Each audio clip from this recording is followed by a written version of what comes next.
Hello, my name is Jay Trier and welcome back to Rime of the Frost Maiden.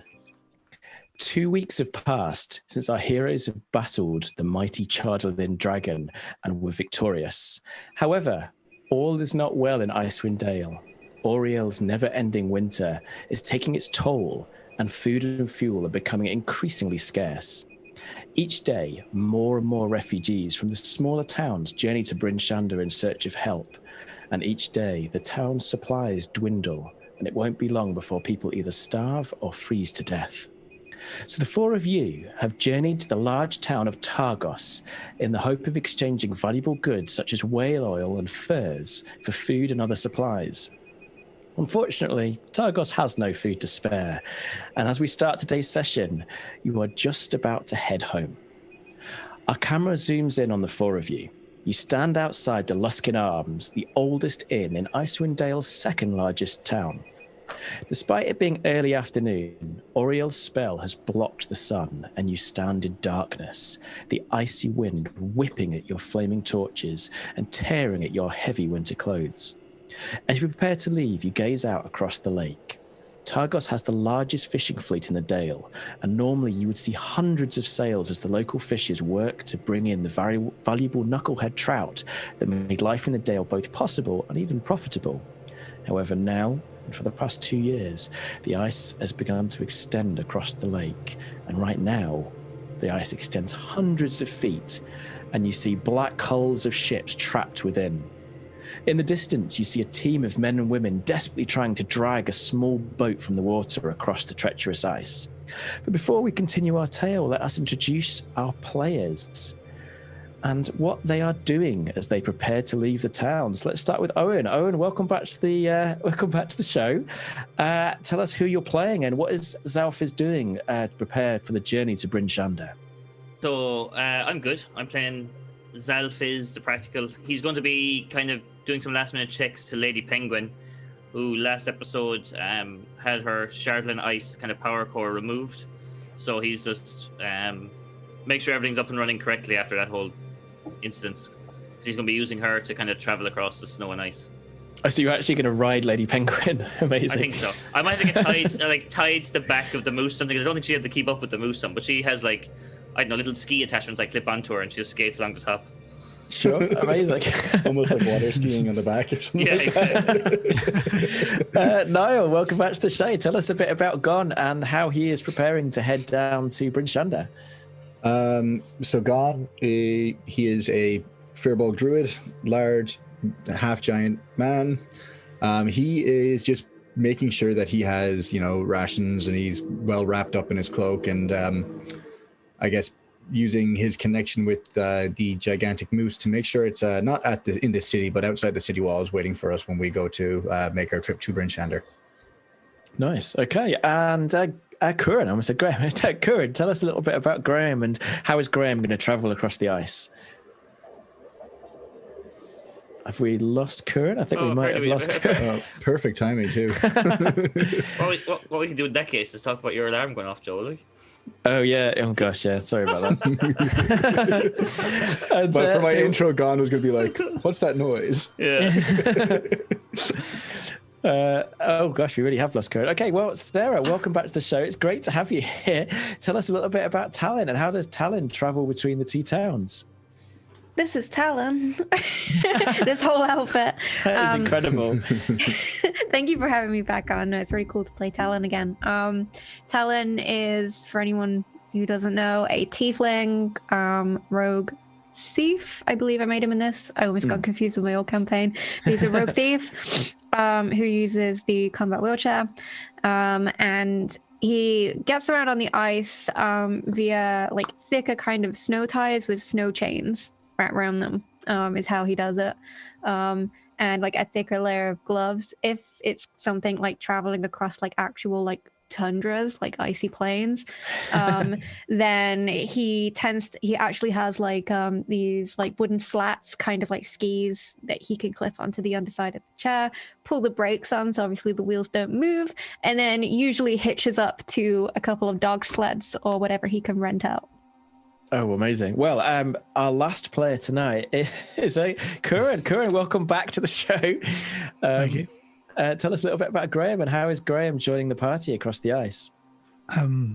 Initially, I was thinking Graham is going to be going around with these, like basically a couple of skis, and some sticks, I suppose. But then I was thinking he's probably just going to be mushing with some huskies or something. So he's going to be mushing across in his big parka, big hood over with all the frilly bits, tucking his head in, and just going across the ice. Yeah. Well, I mean, it is incredibly cold, and as you sort of make the final preparations to head back to Bryn Shander, the silence is broken by an ear-piercing scream, and from nearby you hear the baying of an angry mob.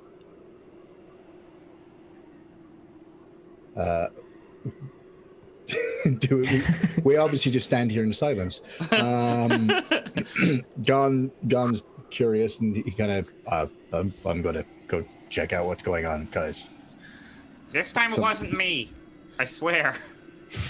I will take your word for it this time, Xalfiz, but I never really trust you. Let's go. I'll come with you, Gann. And I think I'll pot around behind as well. Okay, are you all going? Are you going as well, Talin? Where is Talin roughly? So the four of you are on the edge of Bryn Shander. So to one side, you've got the high wooden town walls, and beyond this that... is Targos or Bryn Shander? Targos. Oh, sorry, Targos, yeah. The high wooden town walls, and to your right is the rest of the town. And you heard this scream, and now there's no scream, just this baying of this angry mob coming from between the houses. You'd probably estimate maybe 50 feet away, although there are many alleyways, and there's even sort of a main road leading further into the town, or almost city, considering it's one of the biggest towns in Icewind Dale. You can't actually see what's happening. There's no sign of anything from where you're currently standing. Right. Yeah, Talon will go check it out. I don't know if because obviously he's been away since everyone's been doing things. I don't know if he's yet noticed the rest of you, but I'm sure when he does, he'll probably approach. Well, I think the way we're setting this story up is that you've already been hired together. So the four of you have actually been in Targos for, I would say, like 3 days. The speaker of Targos is notoriously... I want to come up with a nice word for like tight. Basically, frugal. Notoriously frugal. Although the four of you have heard rumours that he may be linked to the Zentarim, although probably not now that Icewind Dale is locked up. And you've spent a frustrating few days arguing back and forth with him, trying to offer him various goods and services for some of the fish that Targos has. Unfortunately, it's all been for naught, and your journey here has been worthless, and you're now preparing to leave the town. Okay. What's the speaker's name? I would have to look in my Icewind Dale book to do that. Okay. That's fine. That's fine. If we come up, if we see him again, we can. If you see him again, I'll do it. Yeah. Yeah. His Highness it is, or whatever they call it is. Your Lordship.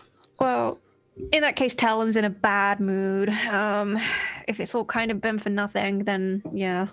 But he'll go over and see what it is. Maybe there's money to be made from it. So the closer you get, the louder the noise gets, and it seems almost unnatural. Like, it's not just an angry, cross mob. Their sounds almost, their cries almost sound animal. And as you turn a corner, you see the crowd has gathered together. They're pushing themselves forward, no heed of any of anyone at the front or how much damage they may be doing to people. In the center of the crowd is a raised platform where a bound and gagged man has been tied to a pole. Straw has been piled around his feet, and he has been doused in something, maybe oil. It must be oil, because a tall man in a guard's uniform, his face twisted in anger and cruelty, has set light to the pyre, and the man is immediately engulfed in flames, and it's his cries you heard. Can I ask all four of you to make me a perception roll? And let's start with Gann, because you are by far the tallest. You have the best view of everyone. I'm going to ask for a sanity roll. I was like... You said perception, yeah? Yes, please. Can I ask, is the guy dead already, or is he still alive? It's really hard to tell because the flames are so high, and it went up so quickly. But yeah, give me the perception. We'll see what you can see. I get a 10 plus 4, so a 14. 14. Okay. Can I get Xalfiz to do it? Let's just see what you all get, and then I'll tell you what each of you see. I got a 9 plus 4, which is 13. 13. Graham? And I got a 9. 9. And last of all, Talin. A 19. 19. Okay. So starting from the bottom up, you see, Graham, that the crowd is unreasonably angry. Each one of their faces are twisted in an unnatural fury, and they are pushing forward and actually kind of punching, and there's something not right about this. Gann, you see that the man is shaven-headed, dressed in the robes of a mage, and his arms and his head are covered in tattoos. You do not believe he's still alive. Whatever they doused him in has burnt him to a crisp. He couldn't possibly have survived. Xalfiz, you notice with your roll that not too far away from you, to your left, at the back of the crowd is a figure in a black cloak, and he is clutching something in his fist, and he is gazing upon the crowd with glee. He actually sees that you're looking at him, and as he does, he turns and runs. And Talin, with your incredibly high roll, you both see the man in the black cloak turning and running, but you also see on a rooftop above you is a Icewind Dale kobold, and he seems to be chanting a spell. When he sees you, when they see you, they also turn and dart across the roof. What would you like to do?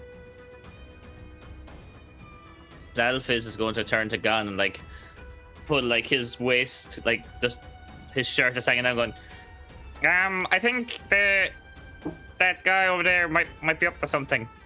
He's in stereotypical evil, black robes and holding something.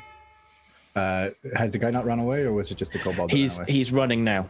So both the man in the black cloak and the kobold, but only Talin saw the kobold. They're both making an escape.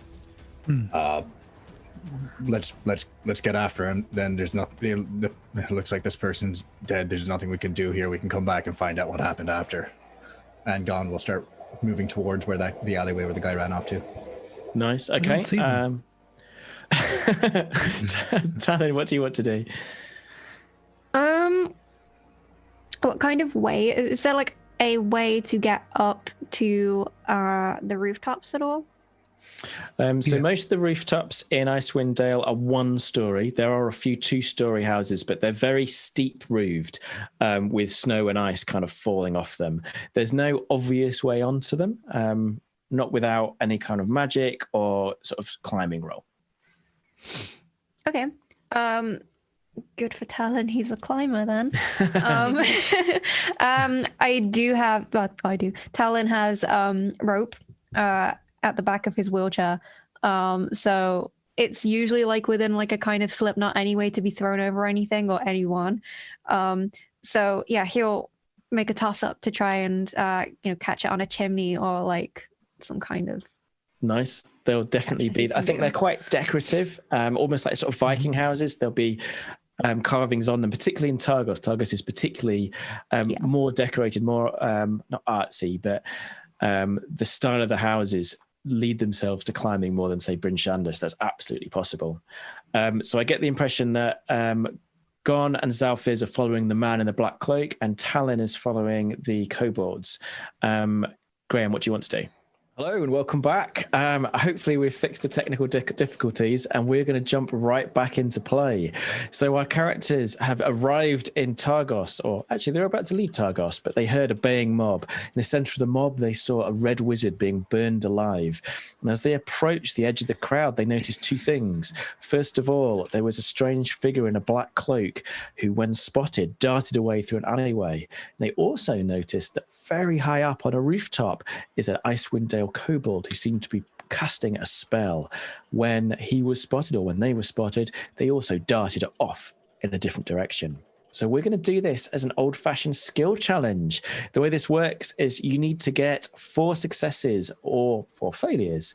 And to do that, you can use any skill you want. Dexterity, acrobatics, or it could be a charisma thing. It could be a wisdom thing. Whatever you like, however you want to dress it up. It's all about telling a story and making the chase scene cinematic. The only thing that I ask is that you don't use the same skill that the previous person used. You can use this sort of theatre of the mind. You can describe what your person's doing, and it could be anything really. And I'll kind of go along with that. And we're going to start with initiative. So, could everyone give me initiative, and we'll start this challenge. Let's start off. Let's start off with Xalfiz. Is that Xalfiz? That was Sarah, I think. That was Okay. me. Sorry. Okay, no, let's start with Talin. That's fine. Okay, that's a 17. Nice. Okay, Xalfiz. And I have rolled a 20, 18 plus 2. Oh wow. Okay, Gann. I rolled in 13 plus 1 of 14. And lastly, Graham. 25. Wow. Okay. So Graham, Talin has actually pointed out the kobold disappearing over the rooftop to you, and you also see Xalfiz and Gann disappearing in the direction of the cloaked figure. What do you want to do to start off the skill challenge? I immediately use my second story work to just essentially sprint up the side of the building to get a good clean look at where they are, and then I'll try to use my acrobatics to close the distance by jumping from roof to roof. I'm assuming they've jumped a roof. Well, so you zoom up the wall with no problem at all. There's plenty of handholds, and you make it onto the icy roof. You see the kobold is actually not too far ahead of you, and you're absolutely right. They've reached the end, and they're just about to leap the distance to the next roof. So if you wish to try and follow them, please give me that acrobatics roll. Let's try. Here we go. Is that rolling? 23. 23. That's absolutely no problem at all. One success. Okay, next, Talin. You've seen Graham leap up the roof in front of you, zooming across the roof. The kobold has leapt the next roof. What do you wish to do? So I'm just trying to look for my weapons. Talin, at this point, because he has second story work as well, because he's a thief rogue, he is going to, it's just going to go for it. With that rope he has, throw it up onto one of these carved heads. And because his chair's lightweight anyway, pull himself up using only his top half.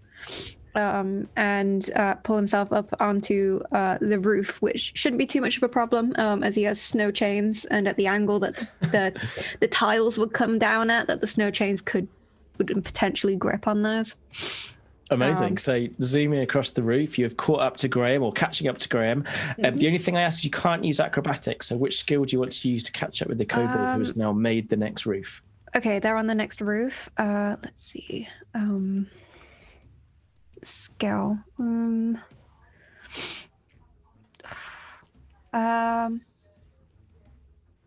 Could I make a perception check actually to see if there's a kind of route around, if there are like any other close buildings that I could see a shorter route in order to cut him off ahead?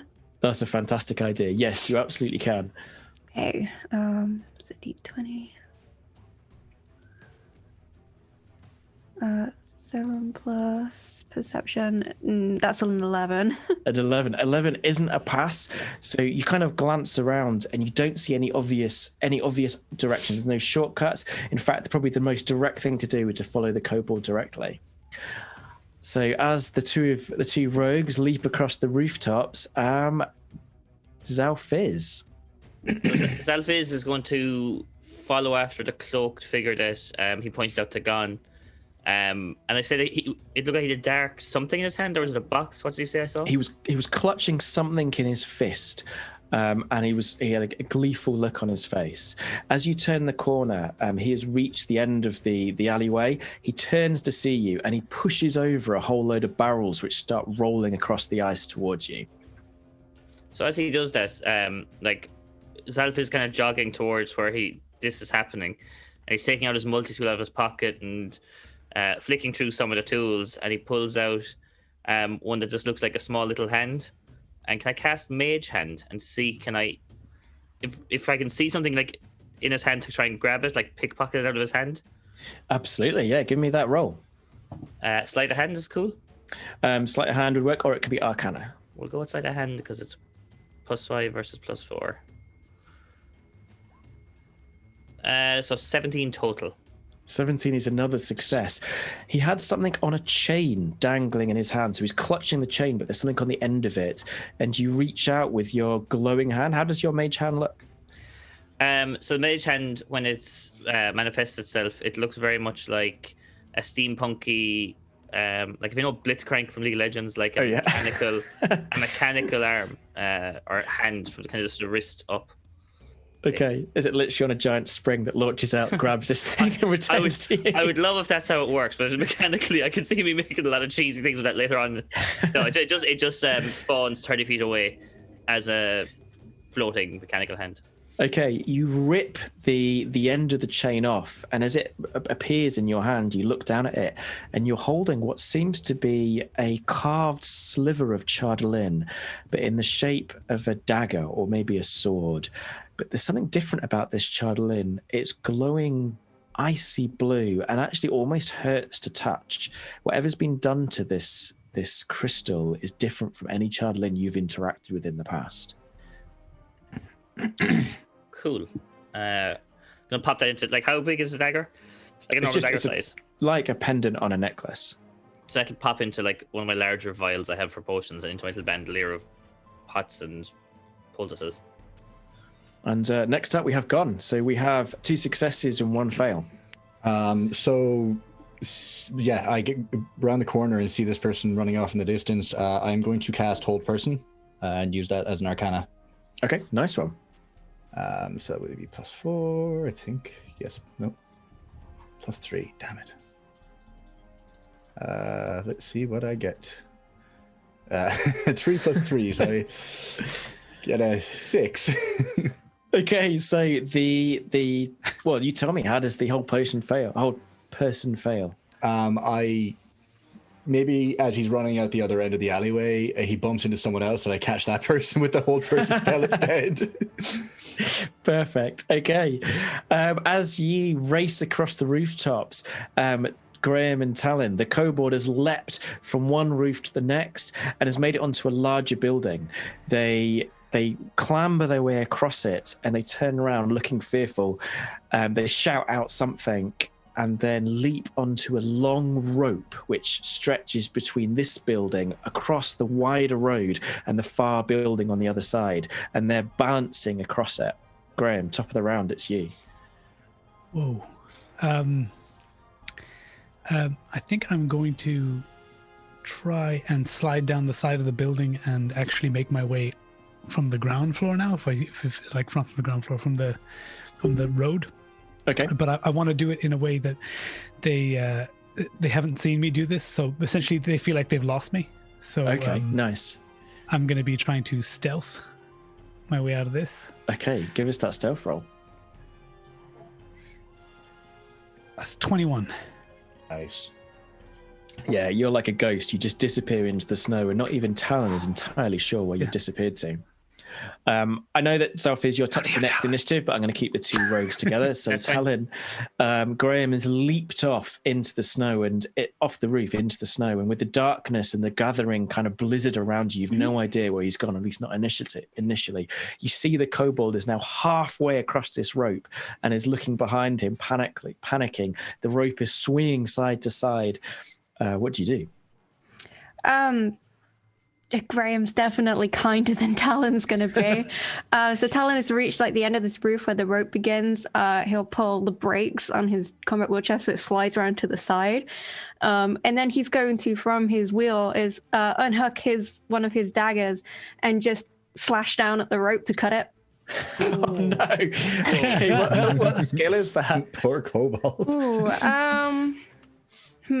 I don't know, for that maybe. We haven't had acrobatics this round, so it could be acrobatics. Yeah, it could be athletics. Say acrobatics. Yeah. Yeah, because if I use the momentum of the chair to help swing down into it, definitely. And you are bouncing on a reef, so I think it's definitely fair. Yeah. 6 plus acrobatics. I don't think acrobatics will save it. That's a 16. A 16 is a pass. Yeah. That's amazing. Okay. Okay. I have a 10 in acrobatics. Okay, so that's the end of the skill challenge. The kobold falls down from the street, and he's got this kind of momentum as the ropes cut. He swings halfway down and crashes into the black cloak figure that Xalfiz and Gann are chasing. And the four of you gather round the two combatants. The kobold is scrambling to his feet, but the cloaked figure is like lying face down, the cloak over them, and is completely motionless. The kobold's like, "What'd you go do that for? Why are you chasing me?" Have we caught up to him now?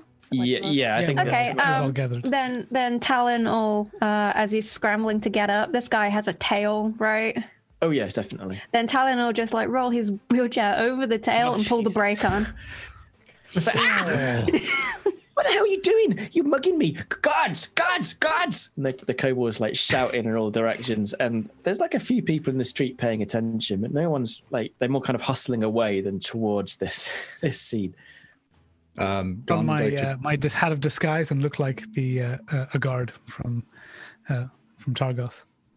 The kobold looks really confused. He goes, "These people are harassing me. Guards, deal with them. Deal with them. They're harassing me, right?" Yes. It's okay. Why don't you simply answer their questions? And so they're, "You're not a guard. You're just that guy that chased me off the roof." You got me. Fair enough. But no one will believe you. Remember that. Like, he's trying to get away, but he's just pinned under the wheelchair's wheel, and he's kind of just sort of spiraling around, sort of attached by his tail. Meanwhile, the guy on the floor has not moved at all. Yeah, I was Gann, going to say, just take a back. Sorry. Go on. I was going to say, Gann checks the person on the floor, rolls them over to see what's going on, maybe do a medicine check on them. So you roll them over, or at least you go to, and they are unnaturally heavy. In fact, I'm going to need a strength check to try and roll them over. Oh God, even though I'm a half giant, I'm not that strong. Oh boy, strength check. All the intellect of a half giant and none the strength. What a guy. Nat 20. I'm rolling someone over. Okay, so you manage to squeeze your fingers underneath this immense wave and flip the body over. And it's not really a body anymore. He is now frozen solid. His skin, his flesh, everything but his clothes have turned to dark ice. And his face is twisted into kind of a lecherous grin. And there's this sort of frozen foam pouring out of his mouth. Can I do medicine to see if I recognize what that foam is? Yeah, absolutely. And Okay. Xalfiz will scrape up like a sample of it, put into a vial, and like check if he knows it's a magical fluid or liquid or anything, maybe. So that's a 6 plus 7, a 13. 13. Like, you're almost certain it's poison, particularly as when it sort of touches the edge of any metal, it begins to like hiss and bubble. But obviously, you can keep it in your glass jar. Xalfiz, if you want to give me any kind of, I think probably Arcana would be a good one. Yeah. You can use survival or natural world as well. It's natural world. No, it's nature. Nice. 16 plus 4, 20. So like I take out a little vial and like scrape some of it into a vial, shake it up, it turns different colors, trying to figure out what it is, you know. This is purple worm venom. Ooh. As Do I these know two, anything about that other than it's so purple worms are underdark creatures. They're basically enormous worms. They can grow up to 100 feet long. The end of their tails are these barbs, and it's one of they leak one of the most deadliest poisons known to Faerun. cool? Is it known incredibly to freeze deadly. people like this? No, absolutely not. Hmm. If you give me a religion check, but you'll need to have a very high roll to see if you've heard of this. I can do that. Well, I can try. I can't definitely get a high roll because it's me. I rolled a 4 plus 4. I rolled a 7 plus 3, a 10. I might Oh, give it a God. spin. Do I know this? Well, I was going to say, so Graham and Talin, while these two are kind of busy, sort of like hunched over this figure, and you're kind of like fighting with this kobold, trying to keep him trapped, I need you to both give me perception checks because you kind of glance up and something is flying off a nearby roof, like a dark figure that you hadn't realized because it had been almost completely motionless until this moment. It's an 11. I got a 12. Okay, you're not sure. You think it might have been a gargoyle, but whatever it is has disappeared off into the dark. Meanwhile, the kobold is desperately trying to escape. Just get. Why are you even chasing me? I wasn't doing anything. I was just watching that red wizard just getting killed. Why are you? What? Talin, or lean forward and I see it grab the kobold by the scruff of its clothes. It's still pinned by its tail under the wheelchair. He'll pull it back against the chair's wheel, and kind of angle its head towards the frozen guy on the floor and say, "If you don't talk, that's you next." Oh, right. Okay, do you want to give me an intimidate roll? You can roll with advantage because that sounds awful. Intimidation. Graham is looking quite visibly afraid right now. It's like, I don't know if I want to. With advantage. Thank God for advantage. Yeah, we're getting all our bad rolls out of the way. Okay, that's a 15. Right, he's really terrified. He's like, right, I was just sent to find out what Zan knew about the Lost Spire, and I was in his house and it's been ransacked. And we got attacked by these bloody cultists and that gargoyle thing, and then we heard that he was being burnt alive. So I thought I'd try and save him. And then you came and you knocked me off the roof, and then look, I've hurt my wrist. Look at it, and he kind of holds up his hand and it's a bit floppy. He's like, it really hurts, and then that's where we are. Can I make an insight check on that? Yeah, absolutely. Okay. attacked by cultists. Who doesn't trust kobolds? Insight. That is a. What did I roll an 11? That's 12. He seems to be telling the truth. It's a bit confusing. Ron would like to ask him about the person on the ground. Just like, was this one of the kobolds or one of the cultists? Yeah, of course he is. He's got a black cloak and he's turned himself to ice. Yeah, he's one of the cultists. How many were there? There was a whole bunch of them. And he kind of points in a general direction. They attacked us over there when we were looking through Zan's house. And who is Zan? I just told you, he's one of the Red Wizards. Is he the one that was killed? Yes, he was the one that was killed. How many Red Wizards do you think there are in Icewind Dale? And he kind of looks at you, Graham, as a sympathetic sort of listener. I still look like a guard at this point. I'm like, I know, right? Yeah.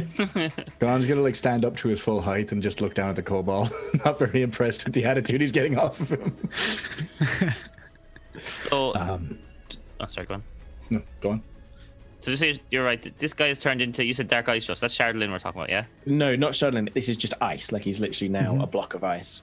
Ah, okay. So no use to me. I was half tempting to put him into a bag of holding. This guy's Shardlin. I've got him bad enough to keep me going for a while. Shardlin, man. Yeah. You said he, Kobold, you said he was one of the Red Wizards? Who are the other Red Wizards? No, he's a Red Wizard. There's a whole load of people from the arcane. And then he kind of looks a bit shifty. I mean, yeah, there's probably a whole load of Red Wizards. This is just one of them, I think. And he starts like fiddling with his belt.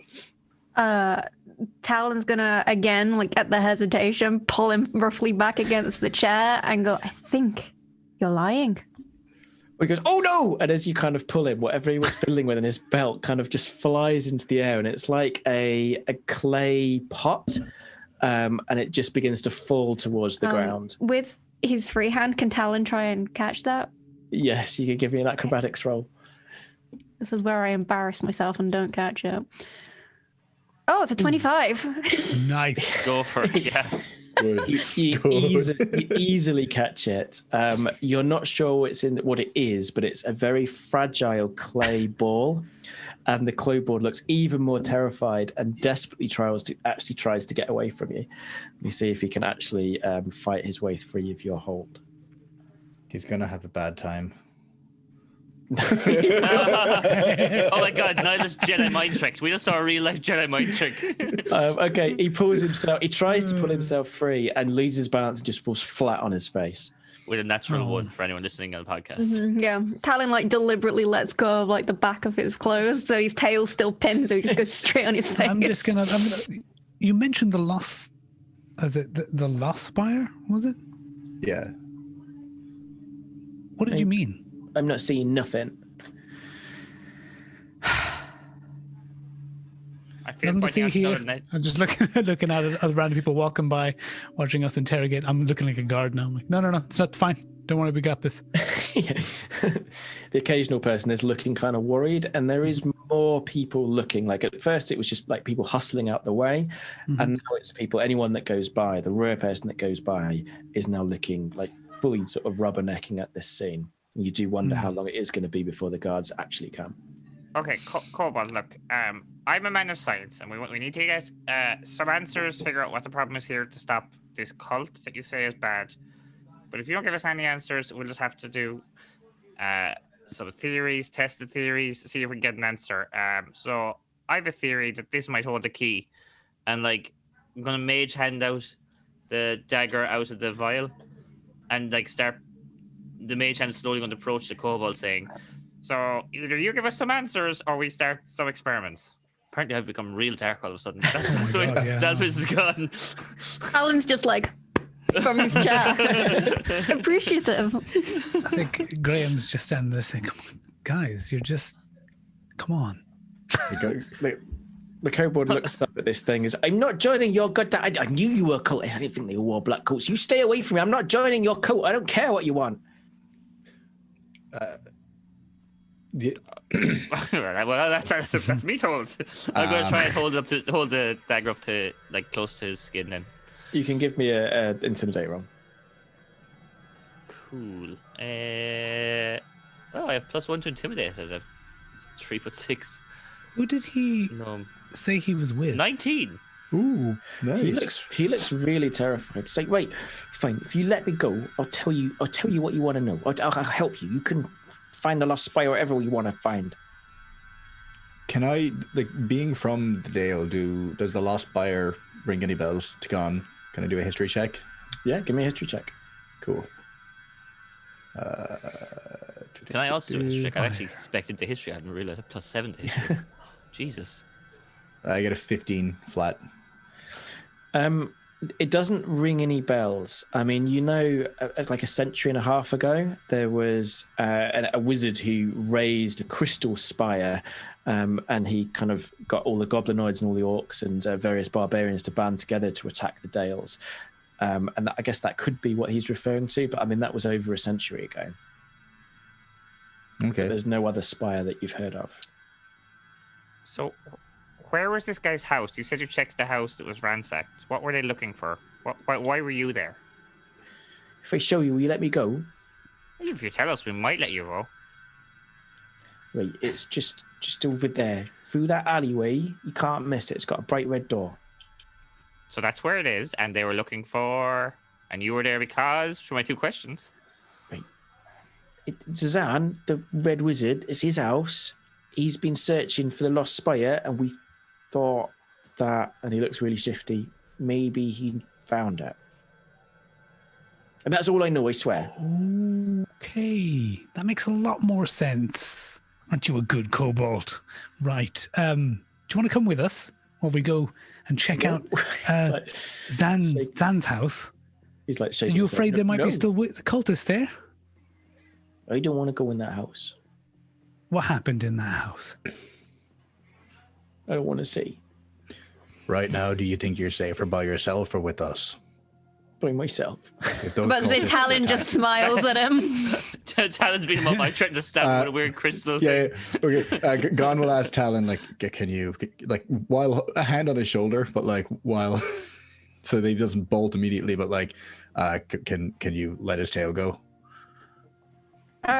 Sure. Talin will unpack his wheelchair from his tail. You're braver than Eoghan. He bolts immediately. A little You rolled king. for it. I did, and he got a 3. He falls in his face again. Do you want me to make an opposed challenge to like hold on to him? Yeah, you need to make an acrobatics or athletics. You need to be. You need to be a 5. You put Alright. a +3 or 4 anyway. Yeah, plus. I have a +1, so no, not really. But surely I'm not going to roll a 1 this time. Yeah, I get a 11. Okay, you grab him. We're not going to hurt you by the sounds of it. We're likely. I can't say that we're on the same side, but it sounds like something's gone down here that's not right, and we want to help. At least I do. And I look around I at the also group. want to help. We cannot speak the same for Talin or Xalfiz, who have both threatened to hurt you. I'm just saying we won't hurt you for now, but if you cross us, stabby, Okay. no, not stabby, stabby. So, as you prepare to leave the scene, are you going to leave this sort of ice statue of a cultist in the middle of the road? Yeah, it's not really our problem, is it? Yeah. So, Could we get an actual guard to come over and sort that out? before it happens, can I loot So I pickpocketed this thing off him. Can I check if there's anything like maybe I don't know, evil guy plans in his pocket or anything? Can we loot the body? Any pendants that might. You don't signify find who's with. anything that would be unusual for the average citizen of Icewind Dale to carry. Like there's a little pouch of salt, there's a piece of string, there's a few coins, like normal detritus the average person would carry. If he's like from a cult, and Talin like having kind of a gang background would know how to look for certain signs, do you think that Talin could look for certain, like if there's a sign? for Yeah, a definitely. Give gang or me something? a perception roll, just see if anything grabs you. Okay. No, it does not. That's a 10. It's a 10. Nah.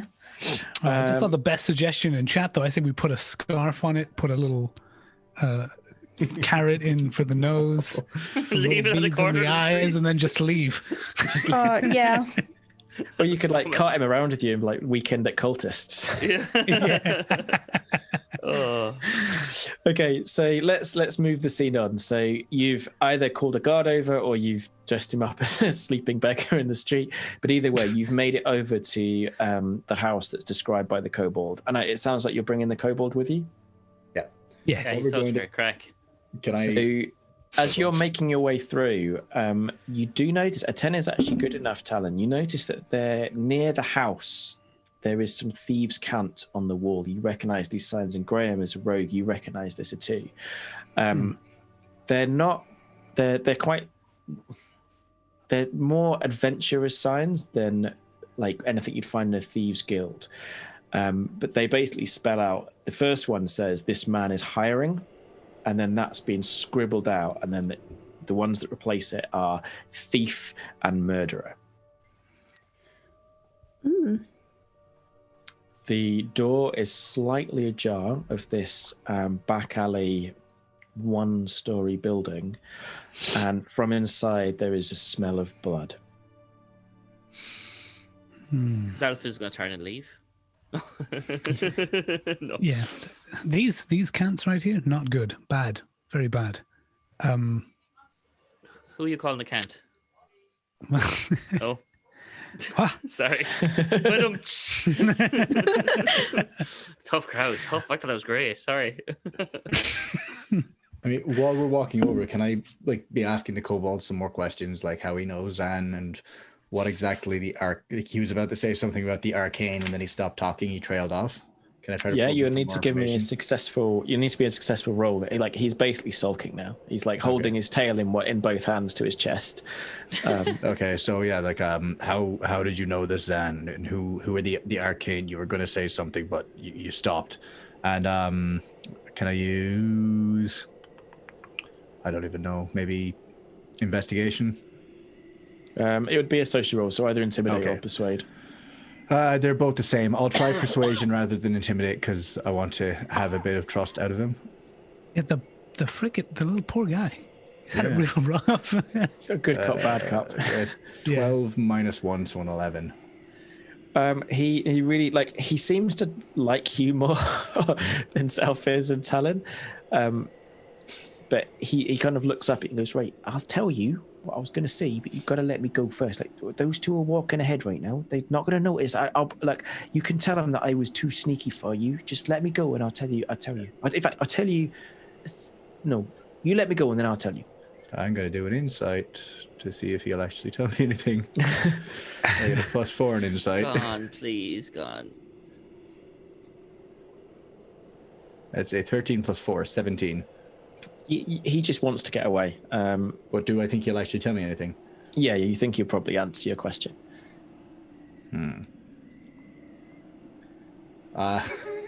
Yeah, okay. So what your question was about the Arcane Brotherhood? Well, also how he knows Zan. Zan's a member of the Arcane Brotherhood. The Arcane Brotherhood sent various people here to find something really special. They've been searching for it for 2 years. We think Zan's found it. Bye! And he disappears around the corner. Something special is the Lost Spire. We should have asked him who we is, because if that dragon comes back, that's no bueno. Be a second dragon. I'm assuming bueno. we being the Arcane Brotherhood, I'm assuming, or... Well, actually, no, he wouldn't have been. Okay, either way. He said the Arcane Brotherhood, and then we... Yeah. Okay, I kind of walk up and I'm like, he got away. That's cool.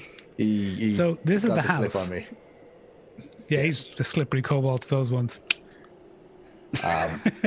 He We said, gotta stop We're putting weirdly Gann okay in- with this. We gotta stop putting Gann in charge of prisoners. He keeps Yeah. getting confused, or I thought he was going to get us some food and come back. There's always an answer or an excuse.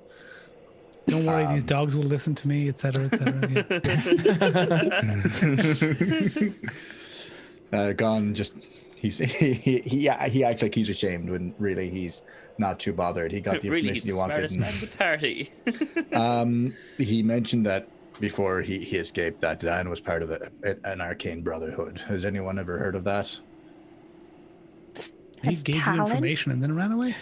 I would say that Graham, so probably all three of you have heard of them. So Xalfiz and Graham being based at Mirabar, the Arcane Brotherhood has links there because it basically works out of Luskan.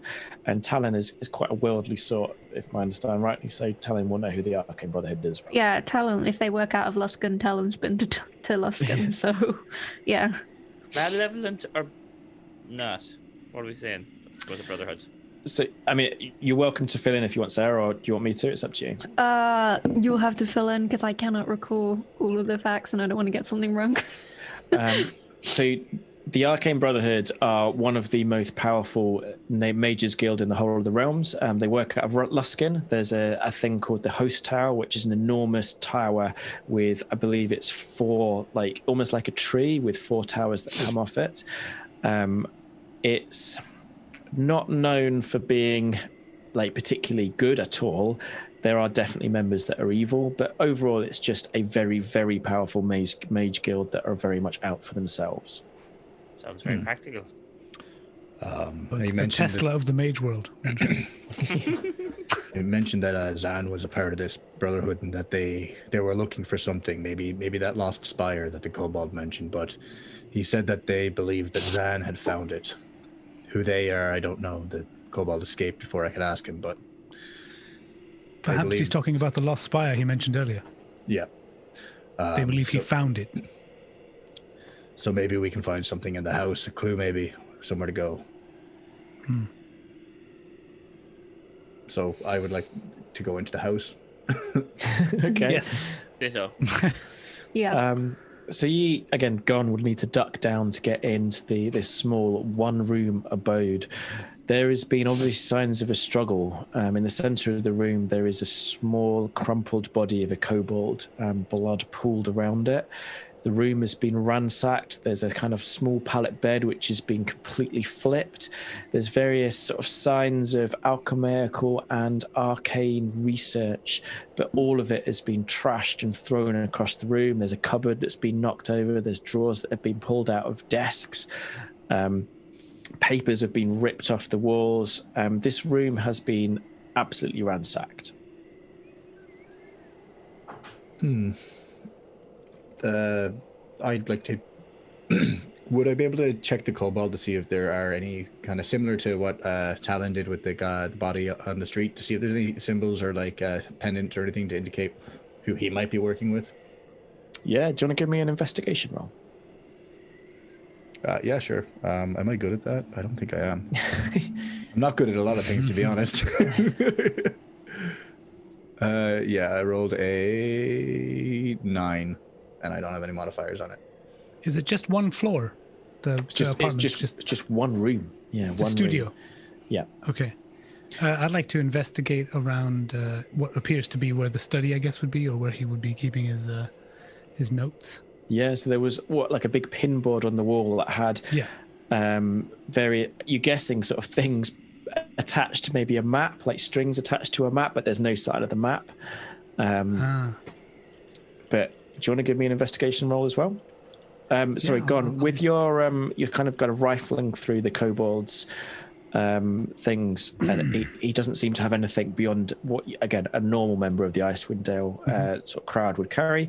He's got a little miner's pick. He's got a pouch with a few gems in, or like the things like pretty rather than worth any particular money. Shiny things, basically. There's a bit of agate, yeah. Yeah. There's a few coins. What did you get? 19? Sorry, Gann? 19. You're kind of rifling through everything, and one thing you do notice is a scroll written on golden paper, and then you pick it up and you realize it's actually flattened gold. Flattened gold. Ooh. And you open it up, and it's in a strange script. What languages do you speak? Dwarvish. Don't recognize it. Very curly and ornate. Don't recognize it. Not Dwarvish. Does anyone Or speak flattened gold ornate languages? I can speak common, undercommon, thieves' cant, and infernal. Are any of those gold plated? No, not any of those. No. I've no much sense of that. I'm just holding up the scroll to everyone now. I'm like, can you read this? It's not Gnomish. Go around to everyone in town. I've got common, druidic, elvish, giant, and primordial. Hey, Okay. it has it. So it's not Elvish, but it's based upon Elvish, or maybe Elvish is based upon this. This is an ancient language, but you think you can read it. You kind of start making out the words, and although the arcane symbols begin to twist and move under your eyes, because they are indeed magical, the title describes this as a spell or scroll of levitation. It looks like this could be a spell. There's a scroll of levitation, but Very other cool. than that, Do you think you could use it?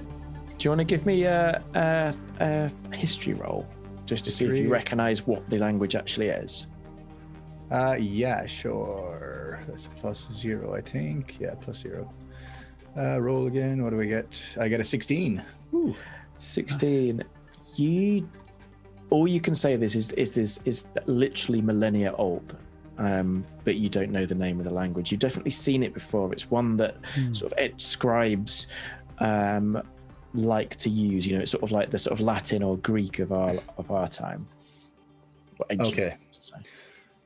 This is an old language, probably something that common Elvish was maybe formed from, but we should hold on to this. It could be worth something, or maybe it might get us answers if we dig into this further. Maybe. It will function as well as a levitate scroll.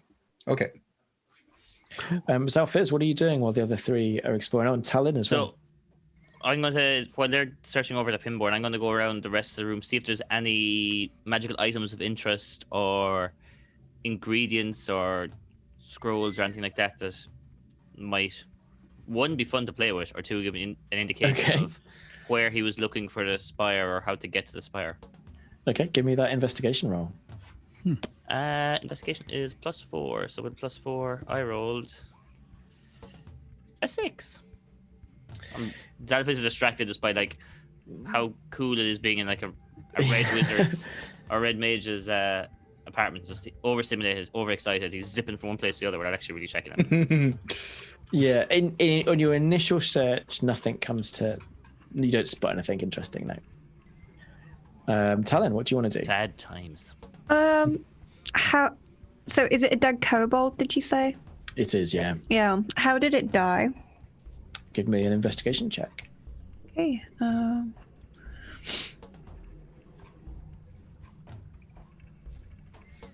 14. So you kind of start patting the body. I mean, Gonn's sort of searching it as well, and you start patting the body, and you see a nasty wound in its chest. And you sort of pull aside the sort of ripped clothing around the wound, and it definitely looks like maybe a sword or a scimitar wound. You also sort of back up or begin to sort of back away from it. And as you do, you notice that there is something clutched in the kobold's hand. It seems to be a paper. And when you open it up, it is the map that was ripped off the wall.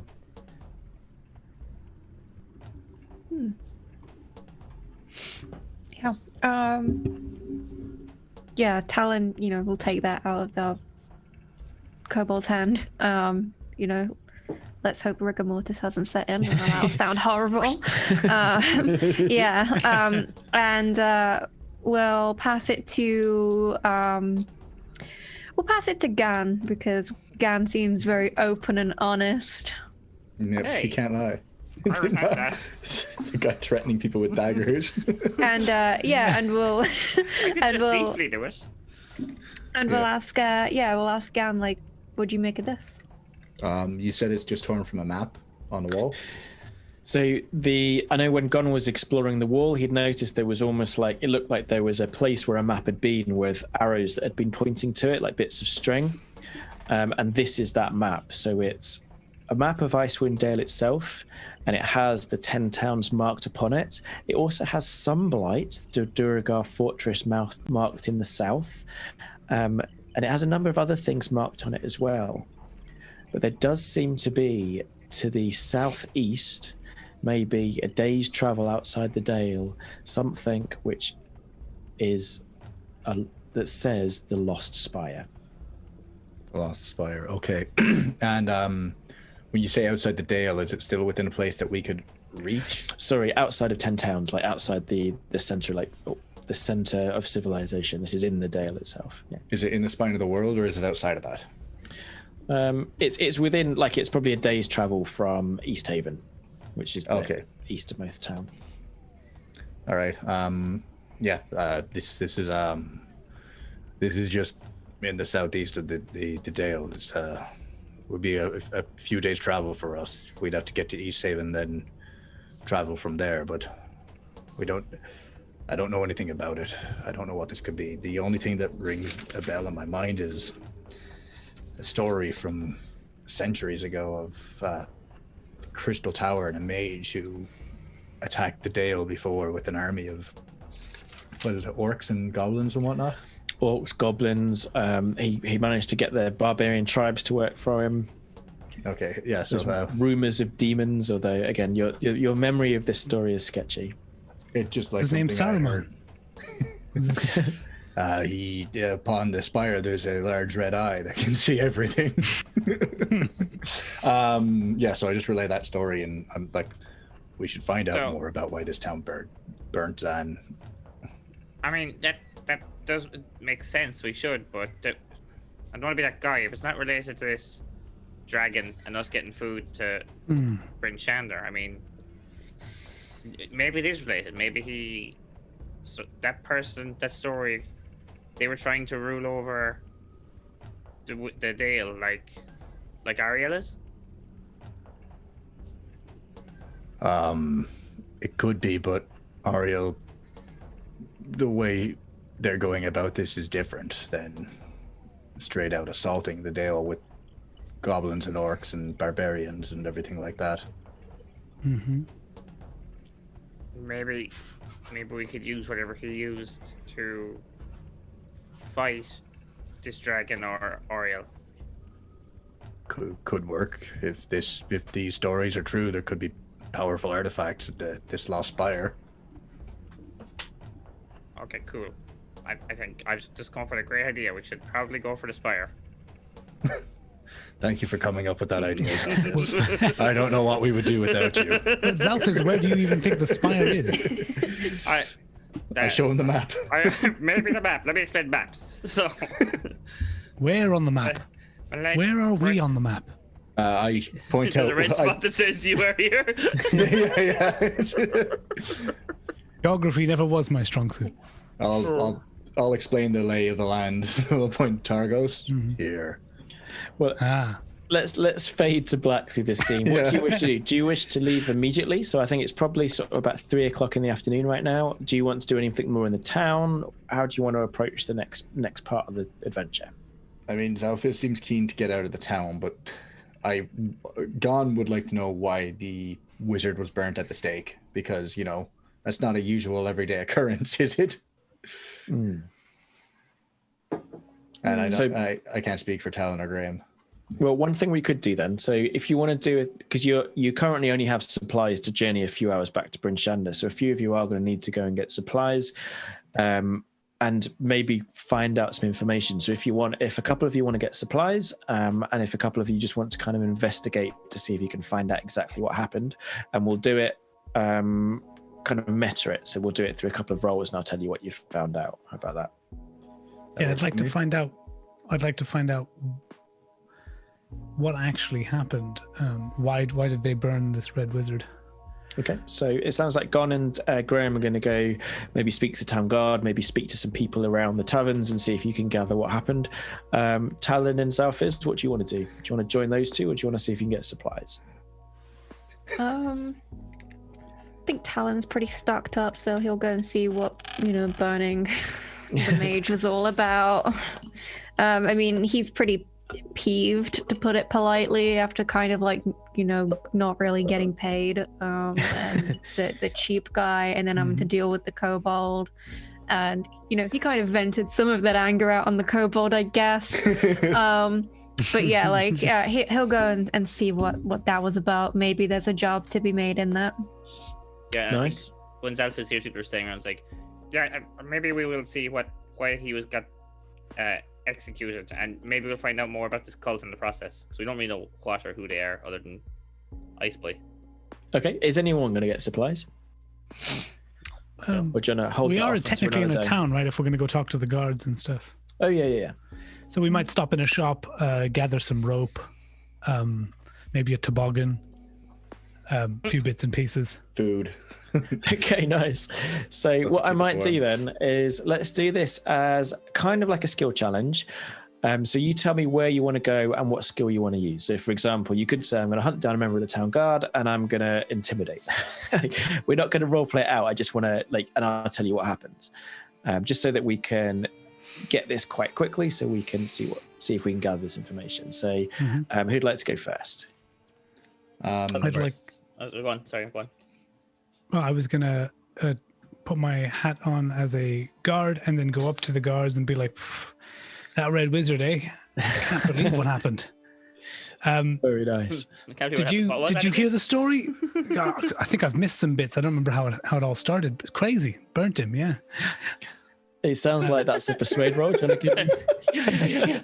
So I rolled the old. I love the 18 is what I rolled. Okay, so the town guard lets you know a few pieces of information. They've just arrested a few members of the crowd who are really confused. Like, they don't know why they were so angry. The Red Wizard hasn't been popular. Apparently, he came into town a few days ago, hired some people, and then disappeared. But the guards themselves don't know why a mob would have formed, and they're now arresting members of the mob. So they're really confused. Well, I was really confused too. Yeah. Right. And then I just go on back to catch up with Gann, Xalfiz, and Talin. Nice. Okay, who'd like to go next? I'll go. Maybe I could maybe go to a see if there's any church or something in the town, and maybe see if anyone in there knows anything about why the crowd burnt this person. And use a does it look like a sacrifice or anything like that? Maybe use a religion roll. Yeah, that makes a lot of sense. Cool.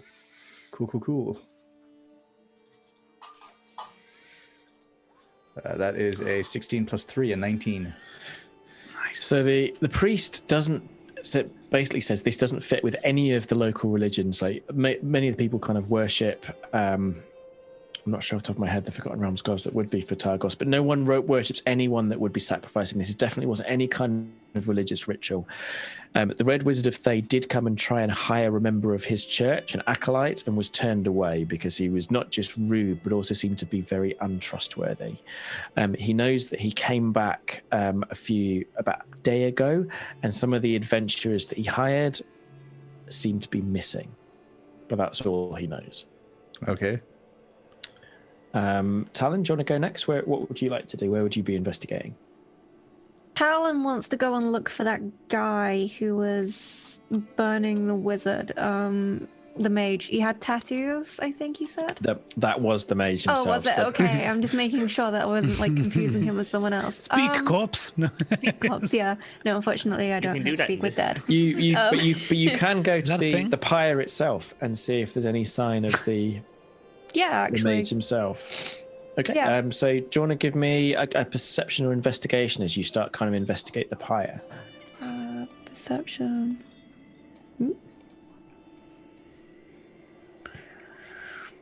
No. No, Talon's having a bad day for perception. Nope. What did you get?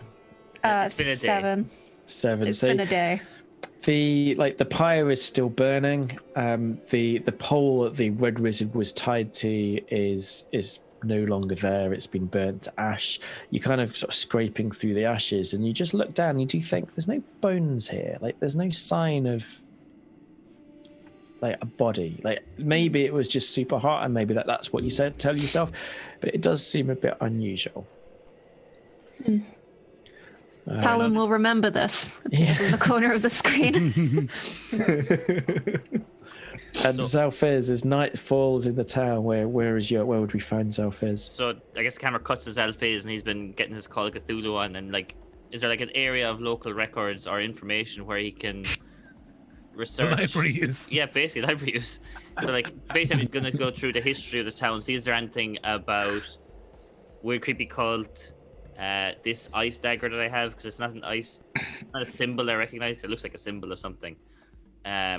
Or any, I don't know, any information or historical legends that might link into this kind of stuff. There's two options. When you were chatting to the town speaker, you noticed that his house had its own mini library. That he was obviously either brought it with him or inherited it from the last speaker. So you could try and bargain your way in there and search through the house. Or I think we did establish a few episodes ago that there is a library cart. Yes, it travels. Journeys from town to town. So It was called Tomes for Homes, wasn't it? Tomes for Homes. If you want to try and search out this library cart, that's your other option. Oh, the way more fun one is definitely trying to get into the actual official library of the speaker. Okay, do you want to go in and like persuade your way in, or are you going to try and stealth your way in, like break in overnight? I'm gonna walk up and going, "Hello, I'm Xalfiz, hero of the 10 towns, the double hero to some. We're coming. There's a dragon attacking Bryn Shander. Could use your help to save Targos and all detail. Just need to do some research. I hear you have a fantastic library. Oh, great and wise speaker, effectively. Okay, so that sounds like a persuade roll. Which I don't have much in at all, I don't think. +1. Oh boy. Lads, you might be trying to break me out of a jail soon.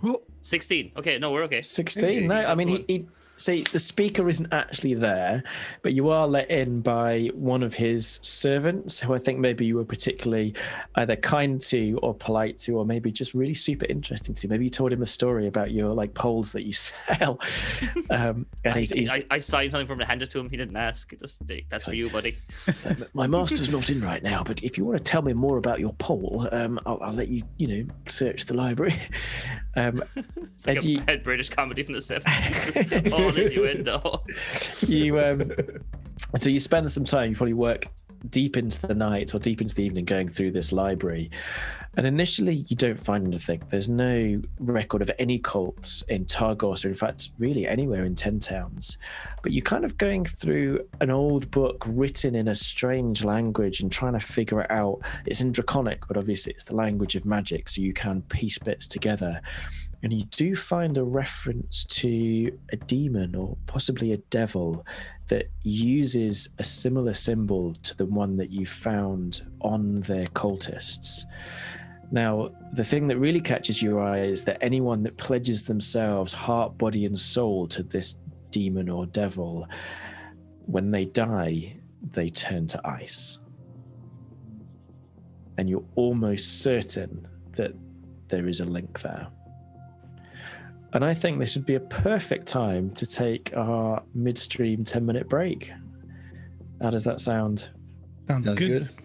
Fantastic. Well, we will be back in 10 minutes when our characters will be journeying to the Lost Spire to see if we can find a conclusion to this epic adventure. Thank you so much for watching. We'll be back very, very soon. Hello, and welcome back to Rime with the Frost Maiden. When we left our party, they had arrived in the town of Targos, where they found a red wizard being burned alive by an angry mob. When they did a bit more investigation, they discovered his residence and that he was part of something called the Arcane Brotherhood, a band of wizards working out of Luskin, who had travelled to Icewind Dale to find something. The party isn't sure what, but they know that it's connected to something called the Lost Spire, and that Lost Spire is located outside of the 10 towns, maybe a day's journey into the frozen wastes of Icewind Dale. Before setting off, they did a few investigations. They learned that the mob itself had been somehow goaded, maybe magically, maybe for another reason. They learned that Zan, the Red Wizard, had also maybe murdered or disappeared the adventurers that he had hired to take him to the Lost Spire a few days before. And lastly, Talin, when they investigated the pyre, couldn't see any sign of a body. We are going to rejoin our adventure, not the next day, but the day after that, when our band of heroes has made their way across the ice and followed this torn map left by the Red Wizard to a very strange and mysterious place. As the ice and wind howls around you, you follow, I'm assuming, Gann on the back of his mighty moose through the blizzard, and you see a structure in the distance. This thing cannot be magic, could not be natural, for the kind of black purplish stone has no ice sticking to it, and its smooth surface could not be carved even by the greatest of dwarven artificers. As you approach, you see that its jagged top does not seem to be intended or carved the way that whoever built it or carved it in wanted. The top is broken and jagged. When you get even closer to where this place has been buried in the ice, you notice there are footprints. And I'd like you to give me either a perception or a survival roll as you approach the jagged top of the Lost Spire. Yeah. Let's start with Gann, because you are first in line. Let's see, perception. Actually, I have +4 to perception, so that's actually not the worst. Also, I just realized, Joe, in your build-up, we're going to assume they were murdered, not that they died on an adventure, like adventurers do. Well, I think the the thieves' cant signs for murder will kind of give it away a little bit. That the guy was looking for adventurers, and then anyway, Gann. I got a 14, 10 + 4. Okay, so you're kind of like squinting through the ice, and although you don't see anything ahead, you look down and you see that there are signs of a terrible beast, huge claw prints, and on a well-worn track heading towards the tower. You kind of bend down and you don't recognize this creature, but whatever made it is definitely the size and maybe similar to a dragon. Oh, crap. I might point out the tracks and we might have some trouble moving ahead here, everyone. These tracks could be a dragon, but I'm not sure. Ugh. Why so many dragons? Aren't they supposed to be rare? It could be the same one. Which one? We met. No, wrong voice. Hold on. We've met. Yeah, just come back as a staff. Sorry, it's 4 years ago. No, I can't get back the other voice. Are you okay there, Xalfiz? Sorry, I needed a lozenge. Which dragon exactly? We have met at 2. Either. Actually, that's true, yeah. I was thinking about the white dragon, but now that you mentioned it, could be Kevin. Yeah, Talin's like, I hope it's not the one that the kobolds were involved with. We don't talk about that dragon anymore, Talin. We're way past that dragon. We don't want to talk about that one. That was a bad one. we assumed that we caught Talin up on Kevin. Kevin the Chardalin dragon. Could be either. Either way, we need to be careful moving forward. And at that, Gann will cast my favorite spell. Obviously, is Pass Without a Trace. No, that's Voron's favorite. I thought you were going to say bonfire. I'm like, why though? Oh, bonfire is actually. Yeah, I forgot. Okay, Pass Without a Trace anyway. So we all get +10 to our stealth bonuses. So with Gann's spell, the blizzard itself seems to wrap around you, forming a shield, and you make it to the tower, unseen and unheard. When you get much closer, you see that it is featureless. There's no windows, there's no doors, there's no possible way in. And even Talin and Graham, with their incredible climbing skills, don't think they could make it up to the top without using some sort of magic. But what you do see right beside the tower is a dog sled.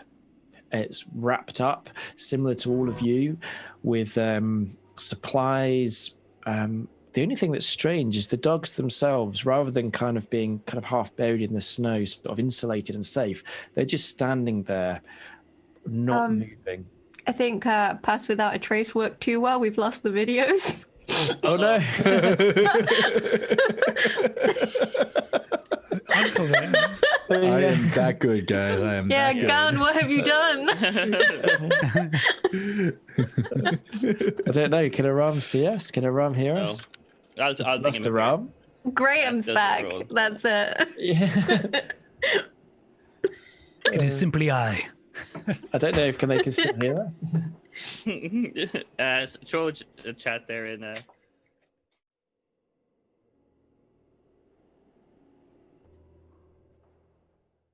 Okay, welcome back. Oh, nodding. We are back outside the Lost Spire of Netheril. You just spotted a sledge with a dog team attached to it, but the dogs, rather than sort of bedding down from the frost and snow, are stood upright. They're just unmoving, just there, attached to the sled, not paying any attention to the cold or anything that's happening around them. Do they look natural, or could they be magical constructs or something like that? From where you're stood, I mean, you're probably maybe 10, 20 feet away. They just look like husky sled dogs. Can I go over and investigate? Yeah, when you get within 10 feet or close than 10 feet, there's quite a horrible smell. And when you get closer, you see that these dogs are dead. They are literally rotting corpses attached to this sled. Okay, Gann does not like that at all. Wow, okay. I'm going to back up and just kind of be in shock. And there's something. Those dogs are dead. This isn't something horrible has happened. There's something horrible going on here. Fascinating. Alan, Do you see think it how could long be the they've Arcane been Brotherhood? dead for? You'd probably say days, maybe weeks. They are literally rotting corpses. You can see gaps in the fur that look down to hardened sinew and even bone. Right. And Graham, I don't think they can join the Arcane Brotherhood. Maybe the Arcanine Brotherhood, but not the Arcane. No. Oh, God. That was, I mean, Talin leaves. Yeah, Gann. Just leaves. Talin has left the chat. Gann has got a trace at 10th level and disappears from Yeah. existence. Thanks, everyone. It was delightful guesting. Goodbye. Xalfiz ascends apart. My work here is done. Ascends to heaven. I'm so sorry. So, I'm looking at the spire. What does it look like if I'm 10 feet away from it, looking up? So it's very wide. It's very, very smooth. You think it was probably not. From where it looks like it goes up and up and up and up, and then down into the ice. Whatever this thing is definitely buried into the ice. Not like it's sort of built into it, but literally buried in it. And you think there might be levels that are basement levels underneath the ice. Looking around, you also see that this sled dog team is parked by what seems to be an icy cave or when you look closer, an icy tunnel, maybe 8 foot in diameter, going about 60 degrees down steeply into the ice beside the tower. Is there anything on the Ice cave over there.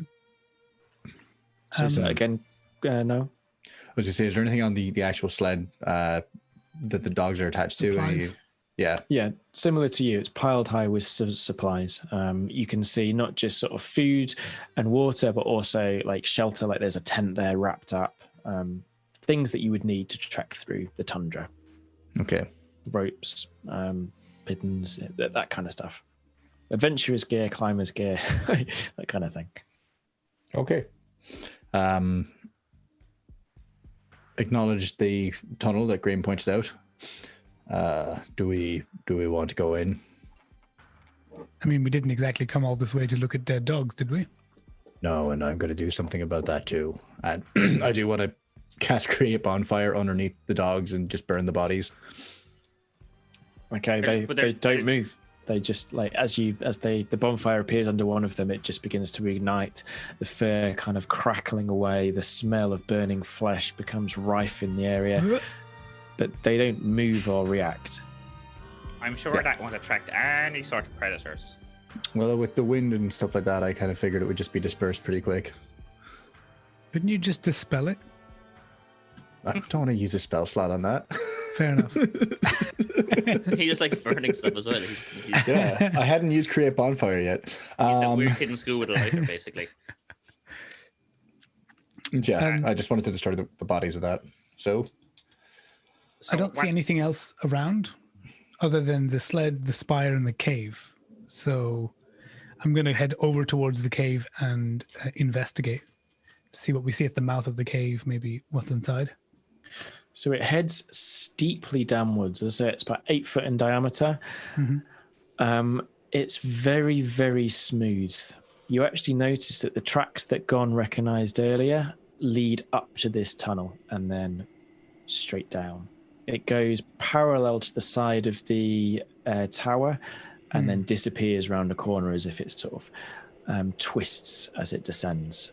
So I'm like looking through my hand, my thumb and my finger through one side of the cave to the other going, Gann, do you think this is about dragon width? Just roughly. 8 foot high, you said it was, Joe? Yeah. Would a dragon fit through that? It would be a tight squeeze, wouldn't it? For the one that we faced anyway, the white one. An ancient white dragon definitely couldn't fit into them. They're a huge, if not gargantuan beast. But I mean, a lot of dragons are large. They could fit through it, yeah. How about a Shardlin one? Would that one fit? I think that was huge. Okay. Well, from what we've encountered, no. But, you know, it could be a smaller species, a smaller dragon. Great, now we're dealing with small dragons. Anything I should know before? Technically, kobolds are small dragons, just if we're keeping score. Okay. I'm just saying, like, if we're worried about dragons, they're not that big a deal. So what's the plan here, guys? Do we sneak in or like? I don't know. Yeah, I guess.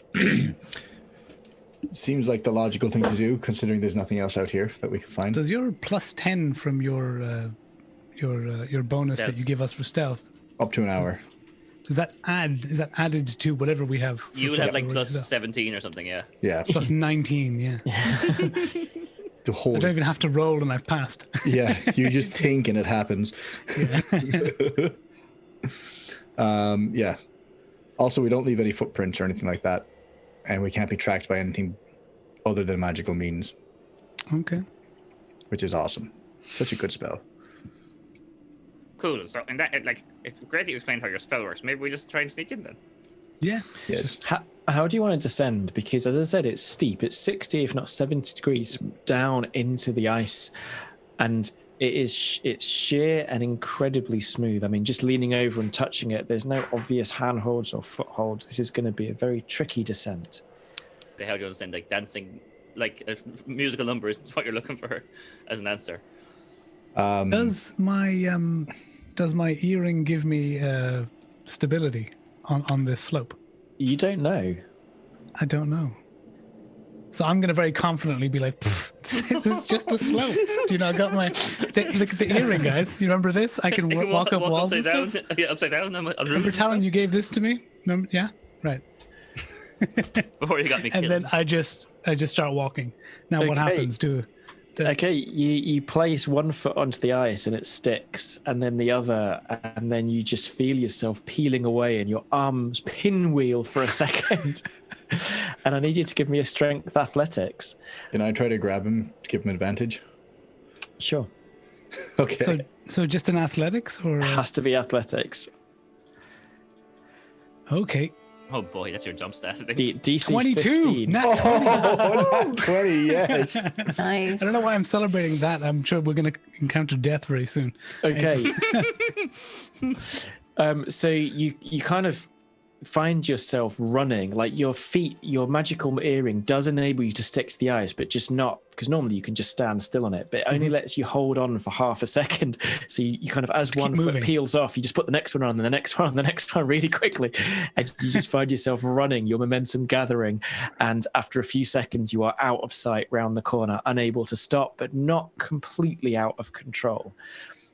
To everyone else, you've just seen him kind of almost do a ministry of silly walks, run down the side of the tunnel and out of sight. Oh no. You're like, Yeah. I'm all right. I guess we should probably go help him. And Xalfiz is going to put his goggles on and like just drive Lady Penguin down. I guess let's see what happens on her skis. Okay, if you just want to just slide down with your skis, then you don't need to give me a roll at all. You just fly down at unimaginable speed and are gone out of sight. Gann would like to tie a rope to. Is there anything solid that I can tie a rope onto up here? Do you either of you have climbers gear? No. I think I said there was climbers gear on the sledge. If you want to hammer in, open it up and hammer in a few pittons and create some sort of belay device, you could absolutely do that. It's going to take a few minutes to set it up if you're happy leaving Xalfiz and Graham in whatever they've come across. I just looked at my character sheet. I actually have a hammer and pittons. I don't know why I put them into Xalfiz's thing 10 weeks ago more, but You got it. I figure they're both competent enough to take care of themselves, and we might need a quick escape route. So preparing might be a good idea instead of just running down there. I'm not called Xalfiz the competent for a reason. So, Talin, what are you doing while the other two have zoomed out of sight and Gann is setting up a belay? So is it just like a slope, or is it like a? It's a hole basically in the ground, Right, about just 8 like foot a in straight diameter, hole. but it starts off very, very steep and then slightly evens out, but the entire thing is very, very steep. Like a ski jump. Talin then is why not, if it does actually start to even out, maybe I could do an acrobatics or something, and do this sort of like little build up and a bunny hop and just go down sideways in his chair and then skid to a halt at the bottom. Okay, well, let's move the camera over to Graham and Xalfiz, who are going to arrive in, a very strange place. You hurtle out of the icy tunnel into a room constructed of strange smooth stone, the likes of which you have never seen before. I say it's strange because the room itself is upside down. The walls are lined with a number of magical torches. Xalfiz, you immediately recognize them as continual light, a magical flame that never goes out, but they are burning upside down. So the flame is looking normal apart from it's completely upended. Oh. The room itself was probably once a library, and there are bookshelves attached to the wall, although not touching the floor, they're touching the ceiling, where you can see a mosaic has been sort of beautifully put into the floor, or the ceiling is from your perspective above. Are we standing on a shitload of books then? You look across the floor, and the floor itself, or the ceiling, is covered in ice, and you can see footprints of this enormous beast making their way across the wall opposite, where a huge hole has been ripped. But yeah, when you look through the ice that's there, you do see a few ancient books are visible. The room itself is just over 12 foot high. There is a door to your right, but the door is is 4 foot above the ground. Because obviously this room is upended. Fascinating. So this looks to have been knocked or fallen here from somewhere. You actually imagine that the tower itself, the whole tower looks like it's fallen through the sky and hit the ice, smashing all the shells, scattering the books in all directions, and is now upended. And as you have this thought, Talin comes flying down through the hole and skids to a stop next to you, spraying both Graham and Xalfiz in snow and ice. Very cool. Sorry. Fun, isn't it? Yeah. Yeah, definitely. So this appears to be upside down. I think, and I put my hand on my ear to like activate my earring, and I just walk up the side of the wall, and then I look at everything the right way around. Technically, I guess. Can I make sense of how we would get through? Is it a door or is it a smashed open? You were saying, is it? So there's a hole in the wall at ceiling height that's obviously been made at a later time, and that's again about 8 foot in diameter. There is another door which you can walk through.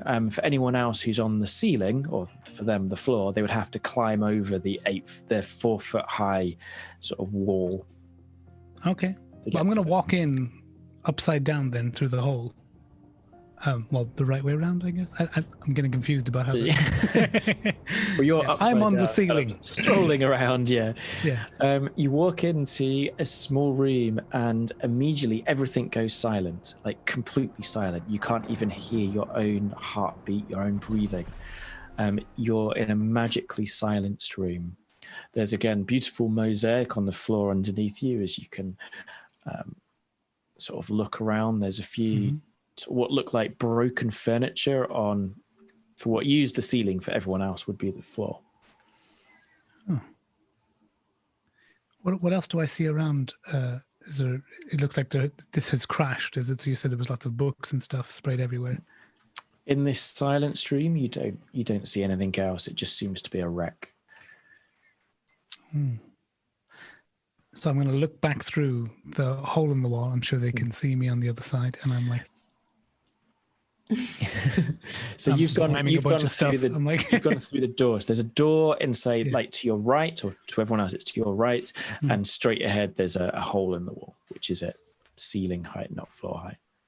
And at that moment, Gann, you come lower your way into the room, and you see Xalfiz and Talin staring, I don't know, all around them in this frozen upside down room. Okay, yeah. He is disorientated. He's very, very confused. Graham is on the roof, is he? Or has he gone in through another room? Graham is, walked onto the ceiling, and then, which should be the floor, and walked to your right into another room, and you can see him waving and gesticulating in your direction, although no sound comes out. Interesting. Have you got any idea what's going on here, Xalfiz or Talin? It appears that the tower has fallen upside down. That's as far as we got, and then Graham went off adventuring with his earring. You said that there was a hole through it, another one of the walls on the opposite side of the room, was there? Yeah, that's right. So it looks like a hole has been torn in the wall opposite you, leading through into another room. Can we see anything in there? From where you are now, you can sort of see flickering shadows of things, like that room as well seems to be lit by these magical torches. If you kind of peer in, you see again, it looks like another kind of extension to the library. But you see there are some frozen mounds of things. Each one may be 5 or 6 foot high, covered in snow and ice. Are they on the ceiling or on the... No, they're on the floor, and they're surrounding a hole in the floor itself. Again, it looks like the floor has been ripped open, or the ceiling, as it would have been, has been ripped open, and you're staring down into falling down into the room below. On the other side of this hole is a 4-foot-high wall, and then what seems to be a door leading further into the complex. Okay. I don't want to go into there at all. I want to wait until we're all together. So until Graham is back to us. Yeah, I'll pop through and I'll be like, silenced. That room magically silenced. Just so everyone knows. I was trying to let you know through the power of mime, but The lost art of mime. I like the idea of you're in the silence room, like going full French mime, like makeuping up to get to the cross. Well, you've got a hat of disguise. You could have actually done that. Yeah. Was there anything in there? It might indicate what this not is. that I could tell. It all seemed silent. Nothing. A wreck. It was a complete wreck. Quick question, but do we know what the mage was looking for in the lost spire? Which clearly this is a spire. It looks to be lost from its castle or tower. No idea. Cool. We don't know what Zan was looking for. In that case, might I suggest we follow the leader and go that way? And he points at a big hole torn in the wall. Yes, dragon-shaped hole. This way. Yeah. I'd like to. You said in that room there's like 6-foot mounds. Yeah. I guess if we're all okay with going in there, I'd like to go over and investigate one of those mounds. So you kind of scrape the sort of snow covering off, and then almost jump back immediately, as it seems to be the frozen form of a yeti completely embedded in ice. Okay. Well, that can stay there. Niall is writing out his last will and testament. He's going to say. Yeah. Signed, Niall. I give my moose too. Its shaggy fur is covered in blood, as if it fought some sort of battle before being encased in this ice. And I mean, yetis are not easy foes. Whatever killed it was a powerful beast indeed.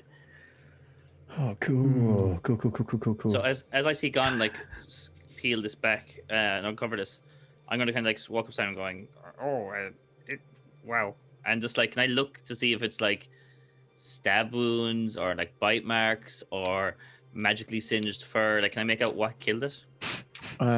You would guess. I mean, it's very hard to see through an inch of ice, but you'd probably be claw or bite marks. I mean, in this room themselves, there is another door leading to the left. There is also a huge hole in the floor looking down into the room below. Oh, boy. Might I suggest, on second thoughts, maybe we don't follow whatever kills this guy and we just explore as much of this as possible. Perhaps we split into groups? Are you scared Talin? I was just gonna ask. Looking at like the ice that this yeti is encased in, is it like naturally formed ice? Would you say, or would it like look more recent, or like maybe magic? You can't imagine a natural way this could have formed, because it's not like there's like any source of water or anything. I suppose if it was completely soaking wet and then put out in the tundra, maybe something like this would formed. But you think, like, thinking back to your last adventure with this group, this does look much more like a breath weapon of a icy creature. Mm-hmm. Yeah, great. Great. I will say as well that looking like even if you haven't kind of looked down, the room below is in pitch darkness. There's no sign of these magical torches in the room below. You said there was multiple mounds, right? Are they all yetis, or? You kind of float the next one, and that's a yeti.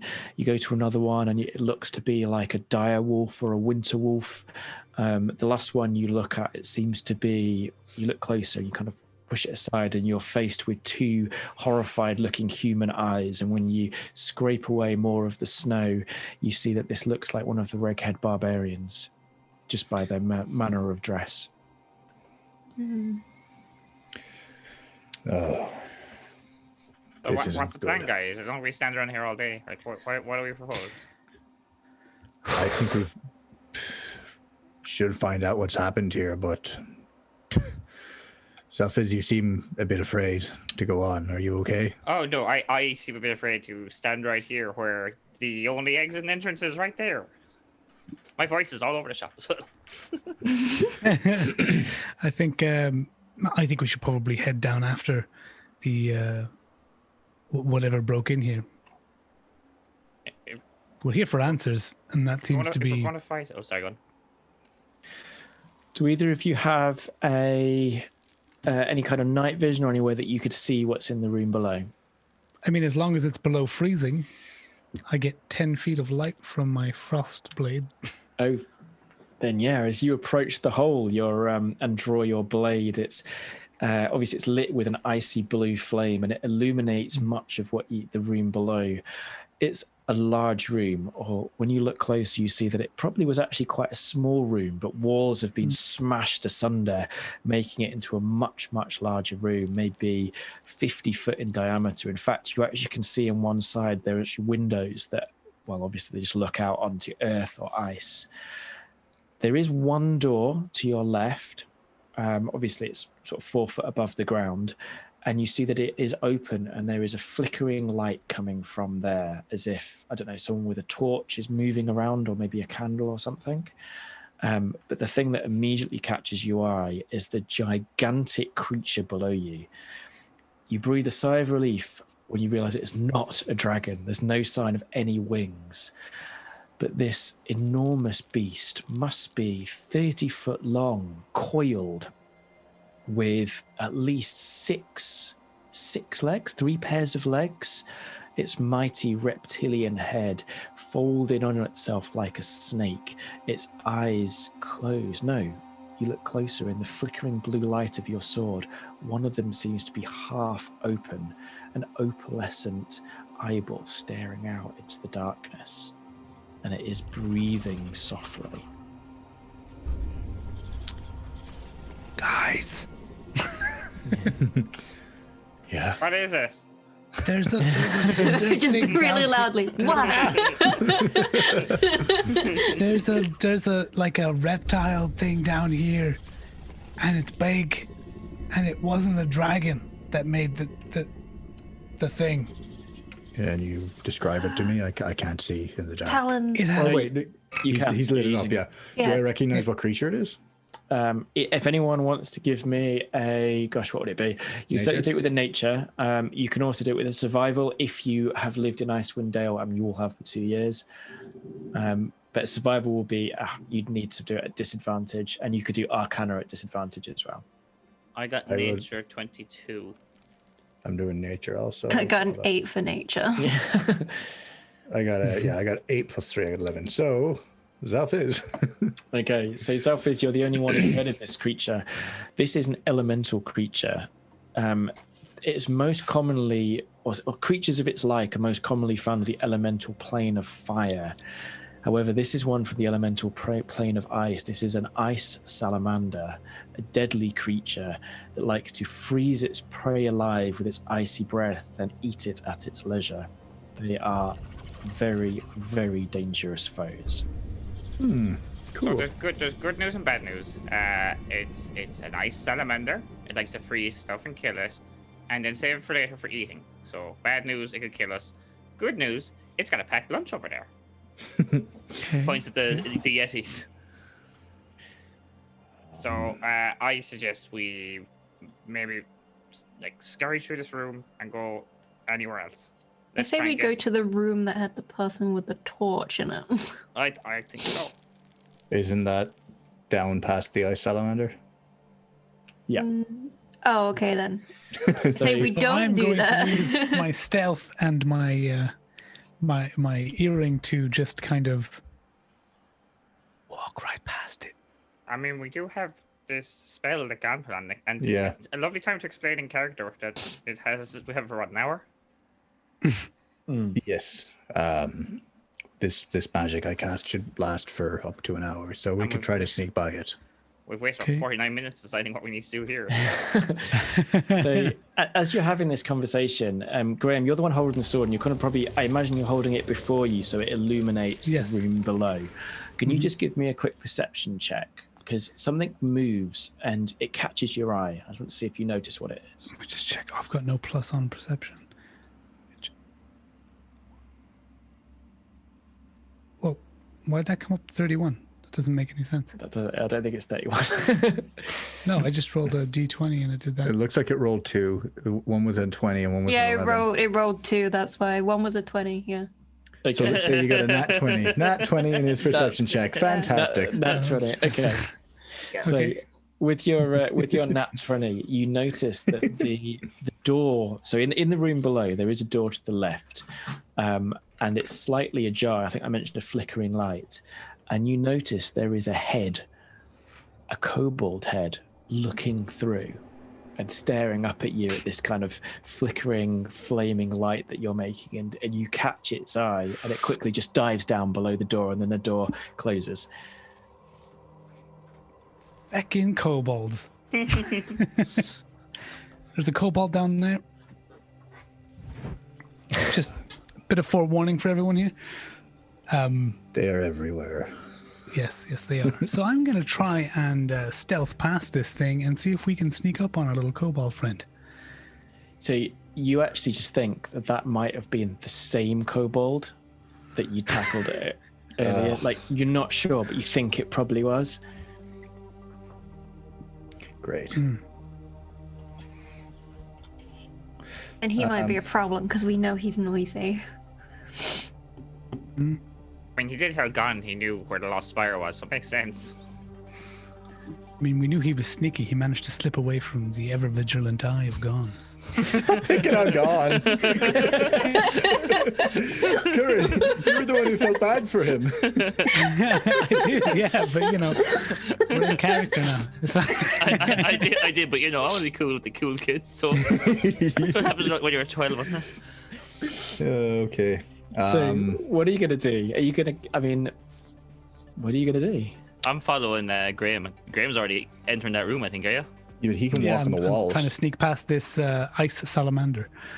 Yeah, so I'm going to drop Lady Penguin into first gear, like really low revs, and just creep past slowly, I guess. Yeah. Okay, so Graham, I guess, sort of goes upside down, walks along the ceiling, and you sort of find yourself not sticking very well, and then you realize that the ceiling is covered in ice. In fact, this whole room is covered in ice, and you feel yourself peeling away from the ceiling.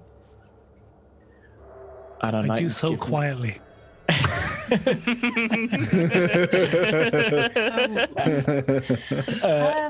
What do you want to do? You can have a quick reaction. What do you want to happen? Ooh. Otherwise, it's going to be an acrobatics to see if you don't hurt yourself too badly when you thump into the ground 12 feet below.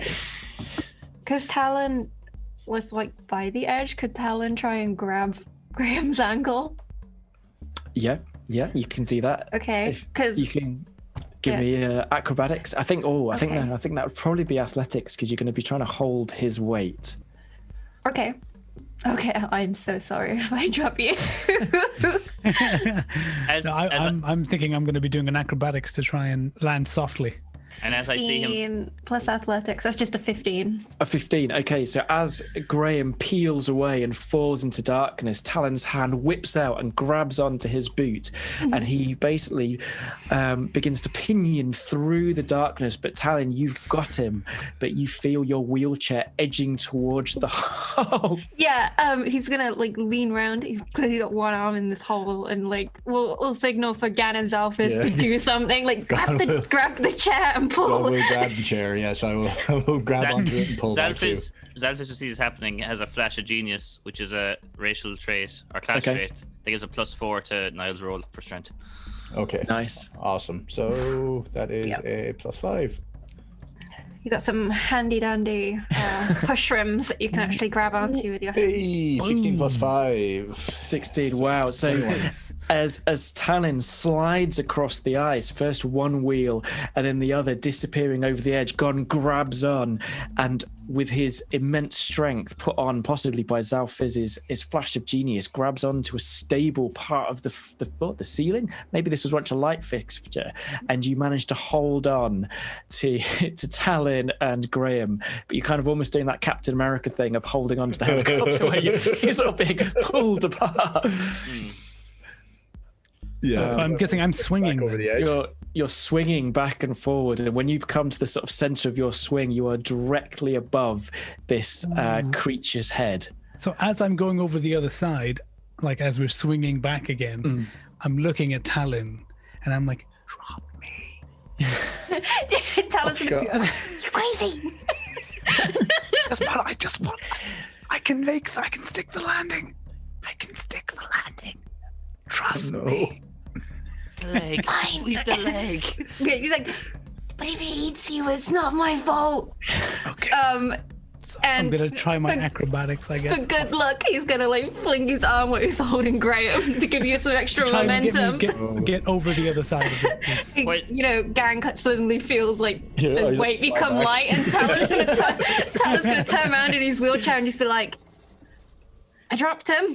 When Xalfiz hears that and sees what's happening, he has another flash of genius, hands go up in the air, ready to cheer at the landing. Okay, so Kuran gets a Get a +4 again. little sheet of paper with No, 10 I'm doing written on an it. acrobatics then. let's see. Yeah, With tell a me. +4, is it? So on top Yeah. of my +6 Yes. Yeah. gives me 19. Jesus, you needed 19. every bit of it. Okay. really did. So you sort of pinwheel acrobatically through the darkness, and you land just in front of the door. So you're almost kind of on your knees. There's like the 4-foot wall above you, and then above that is the door. And the door kind of just begins to creak open, and for a moment you're face to face with the kobold. And it is indeed the same kobold, and he looks at you. And you look at him, and you almost find yourself bringing your kind of mouth up to your lips as he throws a clay ball into the room, shouting, "Oh, no, you don't!" and slams the door. No! And as the clay ball crashes into the ground, there's an explosion, a flash. And I need everyone to roll me initiative. Yay! Goddamn kobolds. Fantastic, wonderful, love this. We can't kill him though, because everyone likes him. No, who likes him? Oh no, Talin doesn't. we can kill him now. Oh no! Okay. I got God. a 6. I get a 10 plus 1, I get 11. Okay. I got 17. Okay. I got 19. Nice. 19. And let's see what the salamander gets. 1,000. It's I going to would be a call surprise Kurt round, so like whatever happens, you'll go first because they're just waking up. Oh god. 19 plus 1, 20. Okay, so the salamander's eyes have opened, and like a snake, it's kind of flicked back its second lid, and it's burning with an inner blue fire, and it begins to slowly uncoil its multiple legs, kind of writhing in the darkness. Xalfiz. I haven't done the full research, but pretty sure elementals are like, weak to fire. And they're going to cast Scorching Ray. Please. Wow. Okay, so Scorching Ray, is it 3 bolts? Yeah, you create 3 rays of fire and hurl them at any 3 targets within your range. Okay. They make 2d6 fire damage roll. Okay, I believe it's 3 attacks though. Like each one you need to have a separate attack individual, for. yeah. So I have 3 attacks with +7. Let's get this ready. Oh no, that's not what I wanted to do. 1 second. Ignore that first roll. Okay. So there's your 3 rolling. It's thinking again. Bear with us. Oh boy. I got a crit fail. Can we take the first one again? A crit fail. I rolled a 10 and I rolled critical, which is 27. Okay, so one of them hits, the other 2 kind of burst into the room, almost like a firework effect, and where they hit into the ground, they burst into fire, sort of illuminating the room further with a flickering red light, sort of parallel with Graham's sword. So this bolt burns into it, and it's almost like its skin is melting away. It is indeed vulnerable to fire. So you will do full damage, doubled. 24, okay. So 24 plus doubling my roll, is it? doubling your roll, yeah. So 24 to start, and then another 10 on top of 34 damage total. So for Xalfiz. okay, so when you rolled the 10, did you roll 6 and a 6 and a 4 or something? Was it? So I rolled 2 and a 3, and you said Oh double. yes, that's right. Yeah, so 34 total. So, Yes. and the dragon screams in anger as the terrible damage is done to it. It is indeed vulnerable for fire. Graham. Dragon. Sorry, I didn't say dragon. Salamander. Yeah. Salad dragon. My bad. dragon. Yes. It sprouts wings and flies away. So because it's ice, would the frost brand rapier additional 1d6 do half damage? I'm assuming, or So I mean, I'm going to just to save time. It's completely immune to cold. So just disregard the additional damage from your. okay. So I would hit it with the rapier in the back, I suppose, because I'm on the other side of it. You don't get to do sneak attack damage. You do have another magical weapon. I do need to remind you. I do, yeah. I would take out my my dagger of venom and put the poisonous charge on it. Okay, so this round you're Yes. getting the poison. Applying out. poison for 1 minute, yeah. Okay, so hanging from the ceiling, Gann, you are holding on to Talin still. What do you want to do? Is it me up? It is. Would I be able to, because he didn't take any movement in that turn, could I ask Graham to step back? Sure. Graham, step back. I've got something that... Come on, back against the wall. Okay. Okay. So, Here, buddy. reaching into just while still holding on to Talin, he reaches into a pocket on a little pouch on his belt, and he throws out like just a scattering of phosphorus dust, and he's going to cast Wall of Fire, which is a 4th level spell. Basically, I can create a 20-foot diameter ring around the ice salamander, which is a 1 foot thick wall of fire that's 20 feet high. And So do you mean a ring or a disc? a ring? So it's a wall of fire that's basically sprouting up around the salamander. wow, so like that a it's hole in the trapped middle. within. Yeah. Okay. And the salamander's in the middle of it. Oh, wow. What the spell does is the salamander has to take a dexterity saving throw. On a failed save, it takes 5d8 damage, or half as much on a successful one. Shit. One side of the wall, the one I select, deals 5d10 damage, fire damage to each creature that ends its turn within 10 feet of that side of the wall, or inside the wall. So Graham's side is safe. The inside where the salamander is burning hell. Okay. Oh, bye-bye salamander, I'd imagine. But go on. So does it need to do anything this round, or is it at the end of its next go? When the wall appears, each creature within its area must make a dexterity saving throw. On a failed save, the creature takes damage, or 5d8 damage, or half as much on a successful save. So it's a 15 DC. Okay, so it gets a 8. Ooh, so that's 5d8 times 2, right? That's right. Yeah. Ooh, I like that. 10d8. Roll. This might take a while. Nice. 40 damage. Wow, that's And By it's amazing. fire damage. By 2, that's 80 damage. No, I already he- I already doubled it. I did. Okay. Did you 10 want me to rather than roll? 5. It's Yeah, fine. okay. It's more fun to roll 10. All those dice is fun. Yes, but I should have done it. Either way, we'll do Yeah, that. you've lost out 2 damage. Do you want to do any movement? I want to try to get Talon back up on the edge if possible. Okay, that will take an athletics roll. Oh crap! That's not good. Athletics. Okay, +1. 1d20 +1. Sorry about this. And I get a nat 20. Ooh. Wow. Easily fling him back into the room. And Talon, it's your go. As Gann is like pulling Talon back up, Talon is now no longer holding Graham, is frantically scrambling at his neck. He will rip off one bead off this necklace and pocket it, but will take the rest of the necklace off and throw it down into the pit and shout for Graham to duck.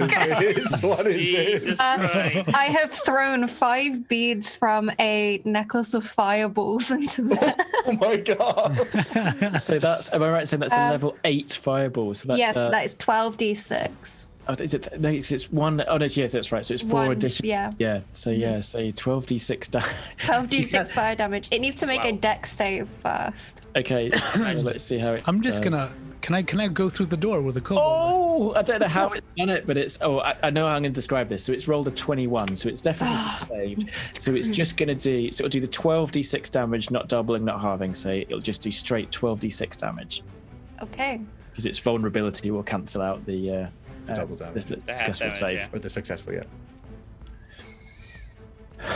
That's a lot of dice. 39. Okay, so 39 oh, fire God. damage. That's incredible. Okay, right. That's so much damage. Okay, so the dragon, sorry, I keep on saying that, the salamander being engulfed in flames, the whole room around it melting, pouring up water on its floor, leaps out of the room, launching itself through the hole, and so it's facing Xalfiz, Gann, and Talin, merely feet away from you at the top of the round. And God, it can do that. it's a new round. So it's the salamander with 20. Okay, so the salamander gets to multi-attack. It makes 5 attacks, 4 with its claws and 1 with its bite. So let's start off to do with 2 claws against Talin and 2 claws against Gann. So it gets +9 to hit. Oh. Okay, so first of all, this is versus Talin. Why is that? Oh, sorry, I did that wrong. Let's just do that again. I did +2 rather than 2 dice. Ooh. Oy, oy, oy. So 13 and a natural 1. So I'm guessing neither of them is a hit. No, neither hit, thank God. Okay, like its claws literally look like jagged icicles, and you duck under them, dodging around without taking any damage. Oh, and a 14 and a 14 gone. Are they both? They both miss. Okay, you manage to Wow. dodge out of its way. Xalfiz, it snaps down with its bite and gets a 25. Oh no. Yeah, that's a bit of a problem. Oh no. Okay, Oh no. it's not actually too bad. So it does 9 points of piercing damage and 5 points of cold damage, so 14 damage. You got 10 temporary hit points. Are you good? You're fine until it just exhales this freezing God, cold no. stream of air. You literally, all of you feel yourself freezing in your foot. Like you basically can't move. It's really warm down here. It's really, I need you all to make me DC 17 Constitution saves. Oh no. What's my constitution? +3. That's alright. I have +2, thank God. I'm going to have a genius moment. I remember some survival techniques to stay warmer. I And why get is it +4 on to that? mine. If you don't mind, a flash of genius. Okay, that's fine. Okay, let's see how much damage it does. So 8d10. That is 51 points of damage if you fail. 18.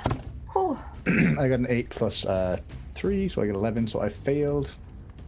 An 18, con. 25!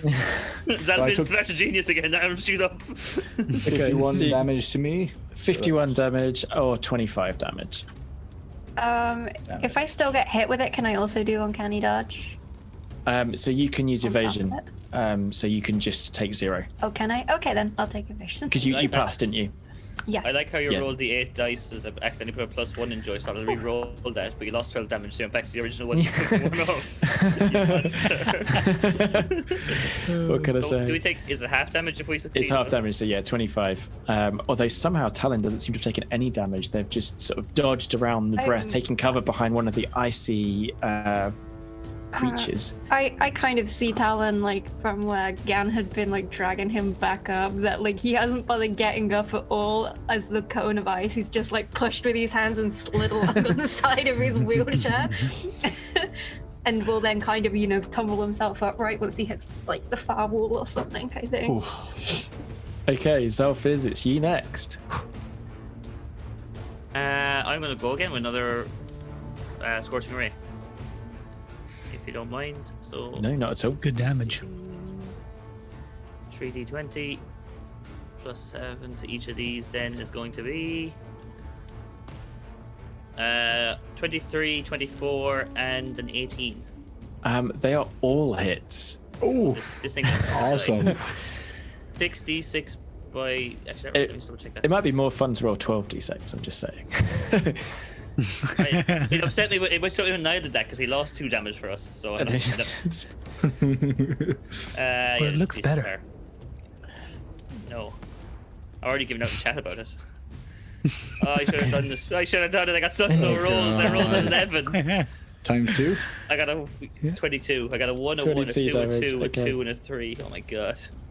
Okay, the salamander roars in pain and fury as each bolt strikes into it, melting a huge way of its skin and the flesh below. It staggers, sort of black blood oozing from it, but it's still alive, at least barely. I'm going to run away as well, just FYI. Probably a good idea. Do you want to stay in the room you're in, or do you want to make it back into the library you're in before? I'm just going to stay in the room, but like behind whoever's the furthest person away in the room I'm standing.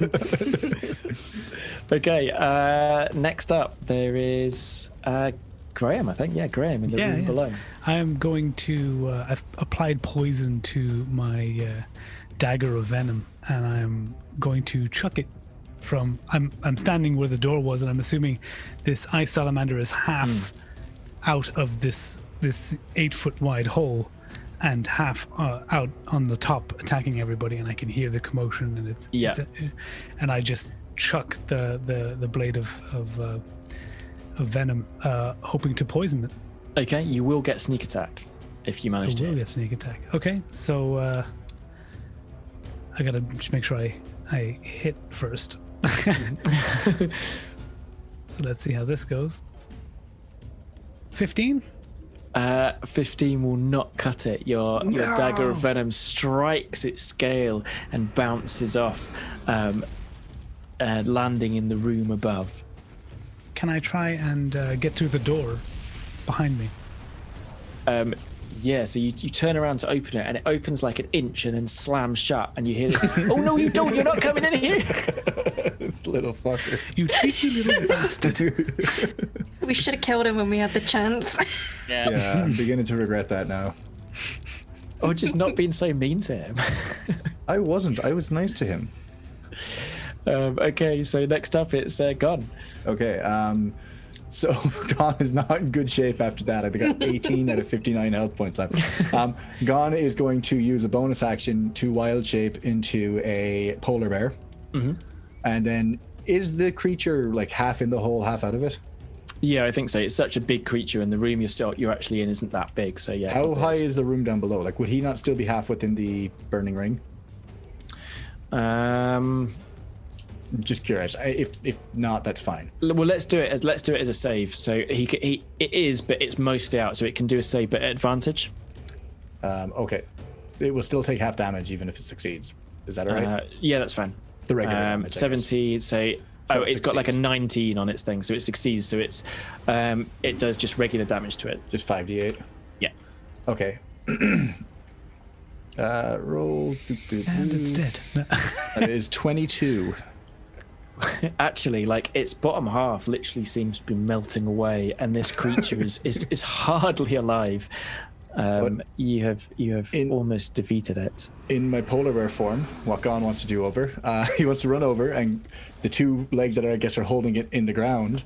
It's kind of a Scar Mufasa situation. He wants to dig claws in and try to yank it out so it falls back into the hole.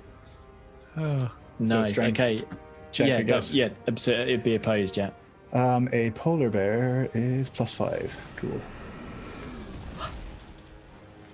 So it gets an 8 plus 5 as well, so it gets 13. Can I beat an 8? That's the question. Please, Niall. No, I got a 2.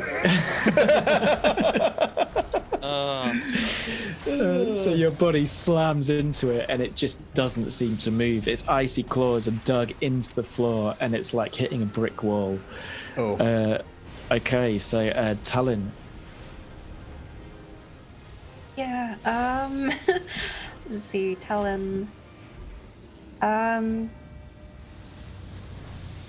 How injured is this thing looking now? It's barely standing, like it's just pockmarked with huge, sort of gaping, gory holes, and half of its bottom half is melted away.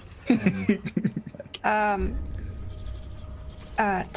then will, instead of having to like get in close to it, will take that last fireball and throw it. And tell anyone who's close to it to duck. So this will definitely get Gann the polar bear. Yeah, I'll survive. It said dexterity saving throw. Okay, nice. Let's see how it goes. What does a polar bear have for dexterity? Oh no, it got a 5. Where the hell is the polar bear gone? I'll just look at another bear. Dexterity 0, so just make a regular roll. I got a 7, so I also fail. Okay, then it's 8d6. Okay, let's have that damage. 28. Okay, you have destroyed this beast. Do you want to describe how it is defeated? Yeah, Talin takes this little fireball charm, and I don't know if they're just a UK thing, but they're those things that like I always see them as being those things that you throw at the ground and they make the really loud like cracking noise. I don't know if they're just like a UK like island thing or what. But they make like a really loud like sort of gunshot sound. So basically that, and then there's like that massive crack and then boom, and like it gets engulfed in flames, and unfortunately Gann takes some of that. You get a singed looking polar bear. Yeah. Amazing. And now it's basically a skeletal form. Its skin and scales and flesh have melted away from this fiery onslaught, and its skeleton just teeters back on the edge of the hole and falls back into the ground, collapsing next to Graham. Graham, the room you're in seems to have once been a workshop. Now that you see the walls have almost completely melted away, and again, much has been destroyed, and even now that you can see it, there does seem to be rubble here. But there are a few sort of soggy ancient books that you can just make out through the darkness. Yeah. And obviously you're kind of wrestling with this door. So I'm just going to keep pulling on the door. Open this door. I swear, you need to open this door. Your salamander's gone. It's safe now. It's not my salamander. I just found it. Why are you trying to get us killed? Didn't we let you go? Well, you tried to kill me. Who did? He stepped on my tail. Talin or Shutdown, I could have done way worse. You would have done it if I hadn't have tricked that stupid druid. You tricked the druid. All right. Gann? Okay. Gann is kind-hearted. That is not stupidity. Talin will come to the defense here. Excuse me, rude-ass little kobold. Yeah, he sucks. Gann has actually turned back into his normal form, and I'm going to use a healing spell on myself because I am screwed right now. Ditto. What do I got? I'm going to use Cure Wounds at level 2 on myself. So with an additional effort, I'm going to pull the door really hard and grab the kobold as he's still attached to the other side and just yank him out. You pull exceptionally hard and the door flies open and you feel yourself falling back as the kobold's turned around and is running off into the darkness, but he's holding aloft this like torch as he's disappearing. Yeah, I take out my frost brand and I re-hilt it really closely, like quickly, and it puts out his torch. So, like, I don't need it anyway. I can see in the dark. Damn it. Anyway, it's really cold here, so I can see with my sword. So I can run in after him. Just while all that is, I'm going to also do the cure wounds at second level because I'm also crippled. Just That's fine. We don't need to go into the details of sort of healing stuff. Let's just do that sort of meta. You handle it yourselves as you sort of continue on. You We're did- running out of time. You did say that Graham's dagger got knocked up onto the upper Yeah. area we were. Talon will pick that up for Graham. It's like Pocket a it. vicious Thank you. looking curved dagger dripping with venom. Yeah. Yeah, he'll like wrap it in like a piece of fabric. He's like, I've seen and dealt with poison like that before. I don't want a bad time. So yeah, won't put his bare hand near it. So are the three of you coming down? Graham, are you waiting for them, or are you going to follow this kobold deeper into the tower? No, I'm sprinting after this kobold. I think we need to... Has the salamander kind of died like half like out of the hole, leading down? I finished, yeah. Oh, so you want to clamber down it? Door. Yeah. Yeah, because if so, like they can clamber down, and Talon's gonna like hop onto it and grind down it like you would on like a skateboard. I think that's Down pretty its cool. Let's do spine. that. Let's do that. You just hear It'd be like like in echoing a- behind me. Like I'm just like, I'm chasing the kobold. Thinking Talon about- shouts after you, "Get that little shit!" Yeah. Shit. Gann is like, I'm going to fucking kill him. him. Okay, so Xalfiz is one that's going to activate the flamethrower on Lady Penguin as well because that might come in handy. okay, so Graham, as you leap down the corridor, you see the kobold is like trying to climb up to the like over the lintel. Would that be the right word? Of like the upside down door way out of this corridor. It's like 4 foot high, and then he just jumps because it looks like this would have been a spiral staircase. So obviously the stairs are kind of on the ceiling, but he's just like sliding down the top of the staircase and disappearing down into darkness. I just slide after him. So nice. Okay. So you disappear into darkness and emerge into another room, and no, it's not a room. It's like a large corridor with 3 doors, one to the left, one to the right, and one straight ahead. And it seems to be throbbing with magic. Like there's something strange here. The room flickers for a second, and suddenly it looks opulent and beautiful, like a palace, the most incredibly expensive furnishings and beautiful lamps. And it flickers again, and then you're just stood in like a darkened corridor, and you see the kobold running towards the end, and then it flickers again, and you're back into this opulent palace. And the kobold sort of turns around and goes, "What the hell is going on? I don't even understand this." And he sort of reaches over to a door and tries to push it. You need to calm down, okay? We're not trying to hurt you. What are you even doing here?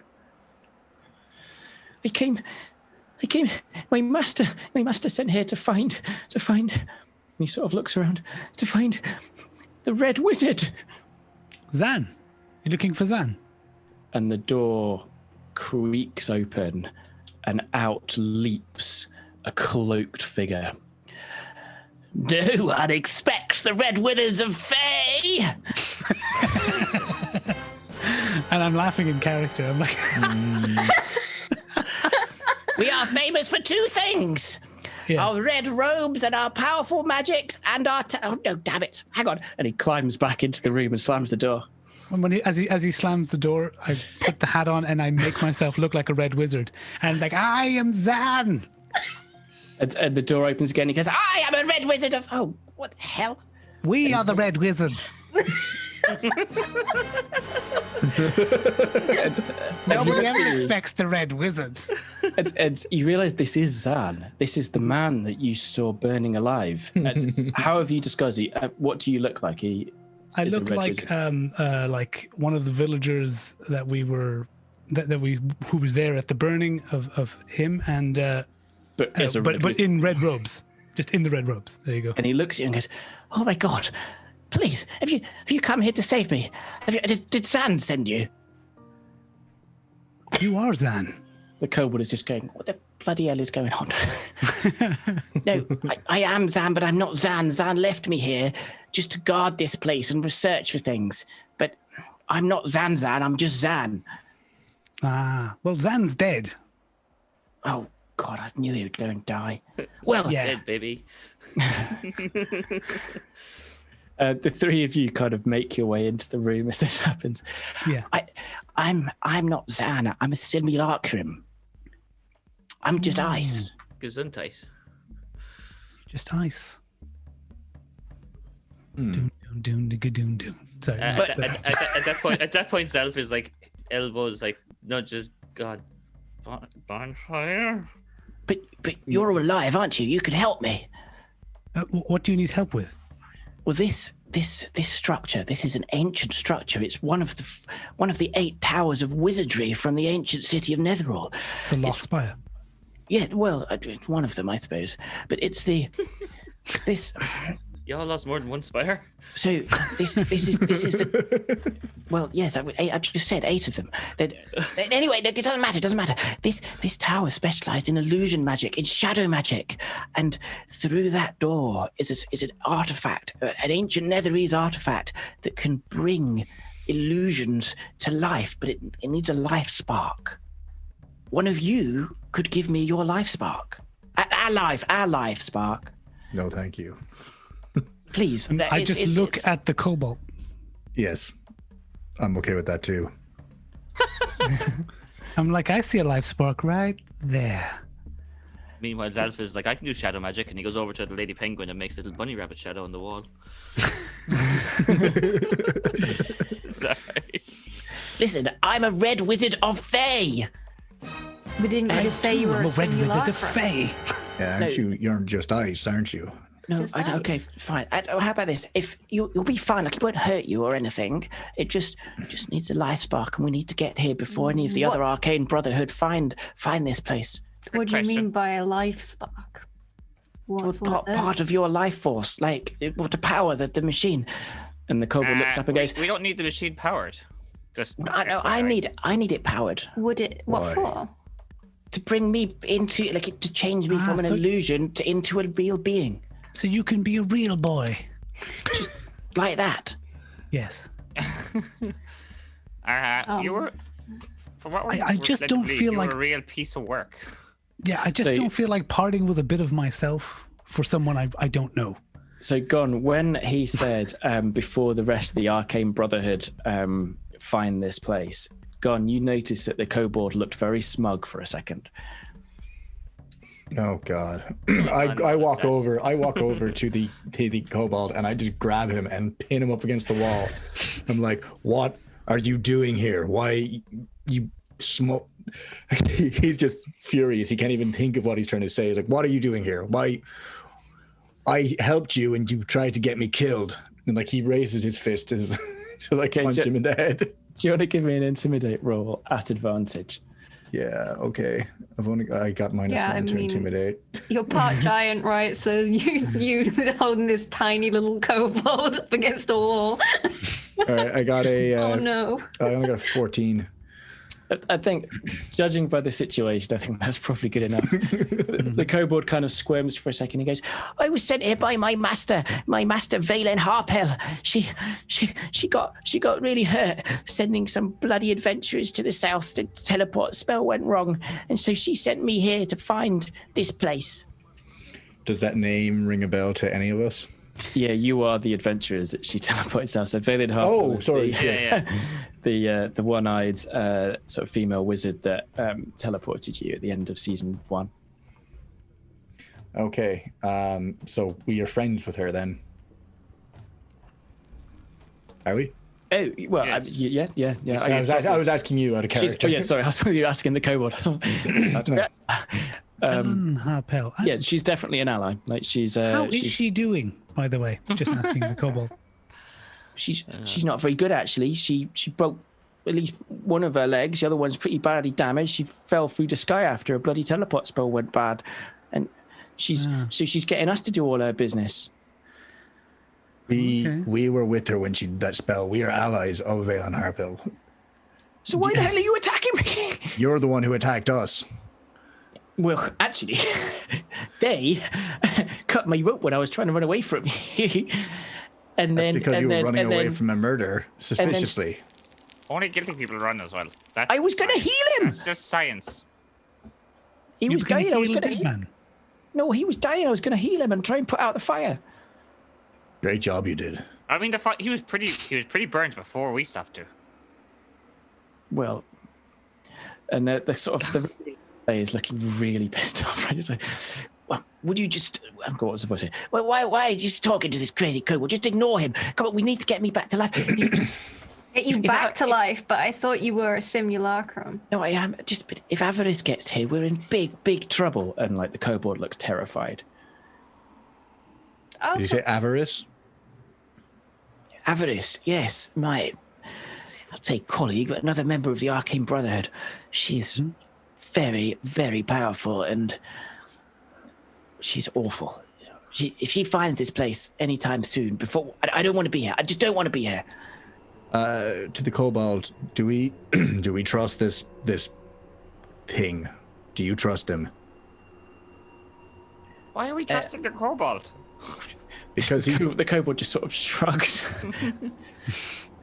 He's sort of looking to see what, like your expressions, to see what the right thing to say is that's gonna not end up with him getting hurt anymore. I looked at Xalfiz. You're the brains. What should we do?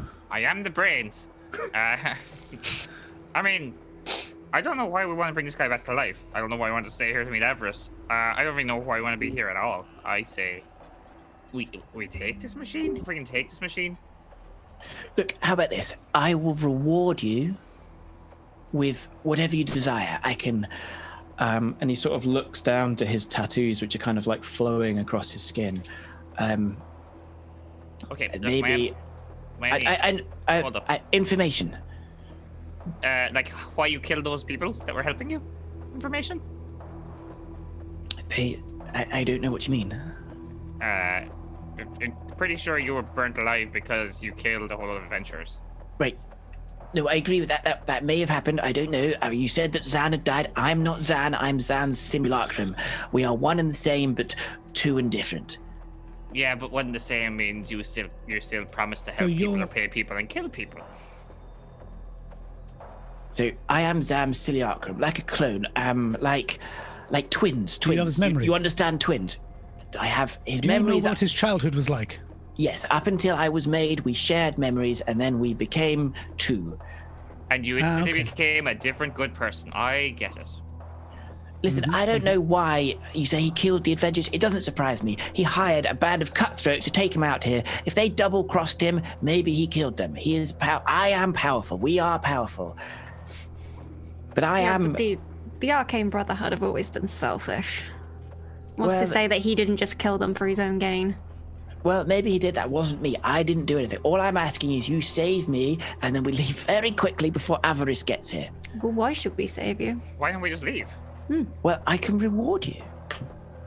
We just take all the rewards here. With what? You keep talking about a reward. Depends what it is. And he sort of looks down at his robes, which they're obviously any sort of items or money was probably taken by his actual, the actual Red Wizard of Thay. I have knowledge. I have two things. Xan was obsessed, as are all the Arcane Brotherhood, with Netheril. I know things that he knew, which I will tell you in exchange. Xalfiz is a question. Yes. Are you not a member of the Arcane Brotherhood? No, Xan is a member of the Arcane Brotherhood. I am Xan Simulacrum. I am different from Xan. But you say you know things that Xan knows, but you only know the things that Xan knows up to a point. Yes. So what if you've just got all the pointless stuff that we probably already know? Well, he made me here, so, I mean, I knew most of what he knew. So unless he's told you a whole lot of secret things about the lost city of Netheril, or I also know how to make magical tattoos. If I could tempt you each with a magical tattoo, how would that go? I've always wanted an anchor. And you look down. Each of these tattoos, they're like magical items, but they attach to your body, cannot be left. But I cannot give you a tattoo without being alive. And he sort of wiggles his eyebrows. Well, how have you been able to do it then if you're not alive? Because I am a simulacrum. I have the same things as Xan had. He had tattoos, I have tattoos, but he left me this. Well, I took it, and he pulls out what looks to be like a paintbrush, like pretty much, yeah. Like it's like a giant pen, like. Yeah. So we're gonna. What do you guys think? Do you think we should? I'm gonna start ignoring him now. Never mind him for a second. Do you think we should take the deal? Do What we do you think we can Talin? trust Well- him? Gone? No? I'll speak from my own experience here that there's one thing that Jax has always said, and it's do not trust the Arcane Brotherhood as far as you could throw them. And I'm going to proceed to walk over to this image, pick him up, and throw him. Hey, Oh God, I he's mean- heavy. No, I can't. You're saying are we taking the deal? I'm still not clear on what the deal is. He's going to tell us a story. That's We the have that's the to- big promise. Give a piece of a life spark.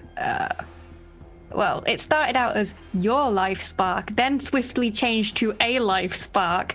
So I don't know if we've only got one life spark each currently, and that's what I'm worried about. None of this seems. Just cast bonfire and leave. There's no. I think we should destroy whatever's in the next room. Let's not It get sounds let's loot dangerous the in the wrong hands. I say we at least look at it. Yeah. Yeah. So we go through the door to take a look at whatever's on the other side. okay, so as you kind of walk down this flickering corridor, this illusion of like being in a palace, then being in what seems to be an empty corridor, kind of continues to flicker. You get to the end, and you see that this door is not the same as the others. It's not made of heavy wood. It's not. I mean, none of them are oak, although that's what they look closest to. This one seems to be made out of something special, something stone, maybe similar to what the tower's carved out of. But when you get closer, you realize that whatever magical power or arcane secrets locked this door is now being cast aside, because with a push, it creaks open, and you can see a strange room. Power arcs across it. It's got a domed ceiling, and into the dome was probably once a strange and beautiful sort of montage of burning, I guess, like burning light, but it seems to be flickering and distorting. Obviously, the ceiling is now the floor. The floor, in the center of the floor, is a large golden disc. So this is above you. And he goes, "Yes, that's it. That thing there, that can bring any illusion to life. But it needs, as I said, a spark of life. Nothing that would harm you too badly." Too badly. What Yes. would it do? Well, it would take some of your life energy, but nothing bad. Nothing. It won't hurt. It won't kill you. It won't. It's enough to revive me into full life. Is that what happened to dogs outside? I've got a confession to make. I've always wanted really cool ink, so I am tempted. Okay, one for the tattoo. I don't trust this. It's in the wrong hands. Can be dangerous. Okay. I don't see any benefit to the deal.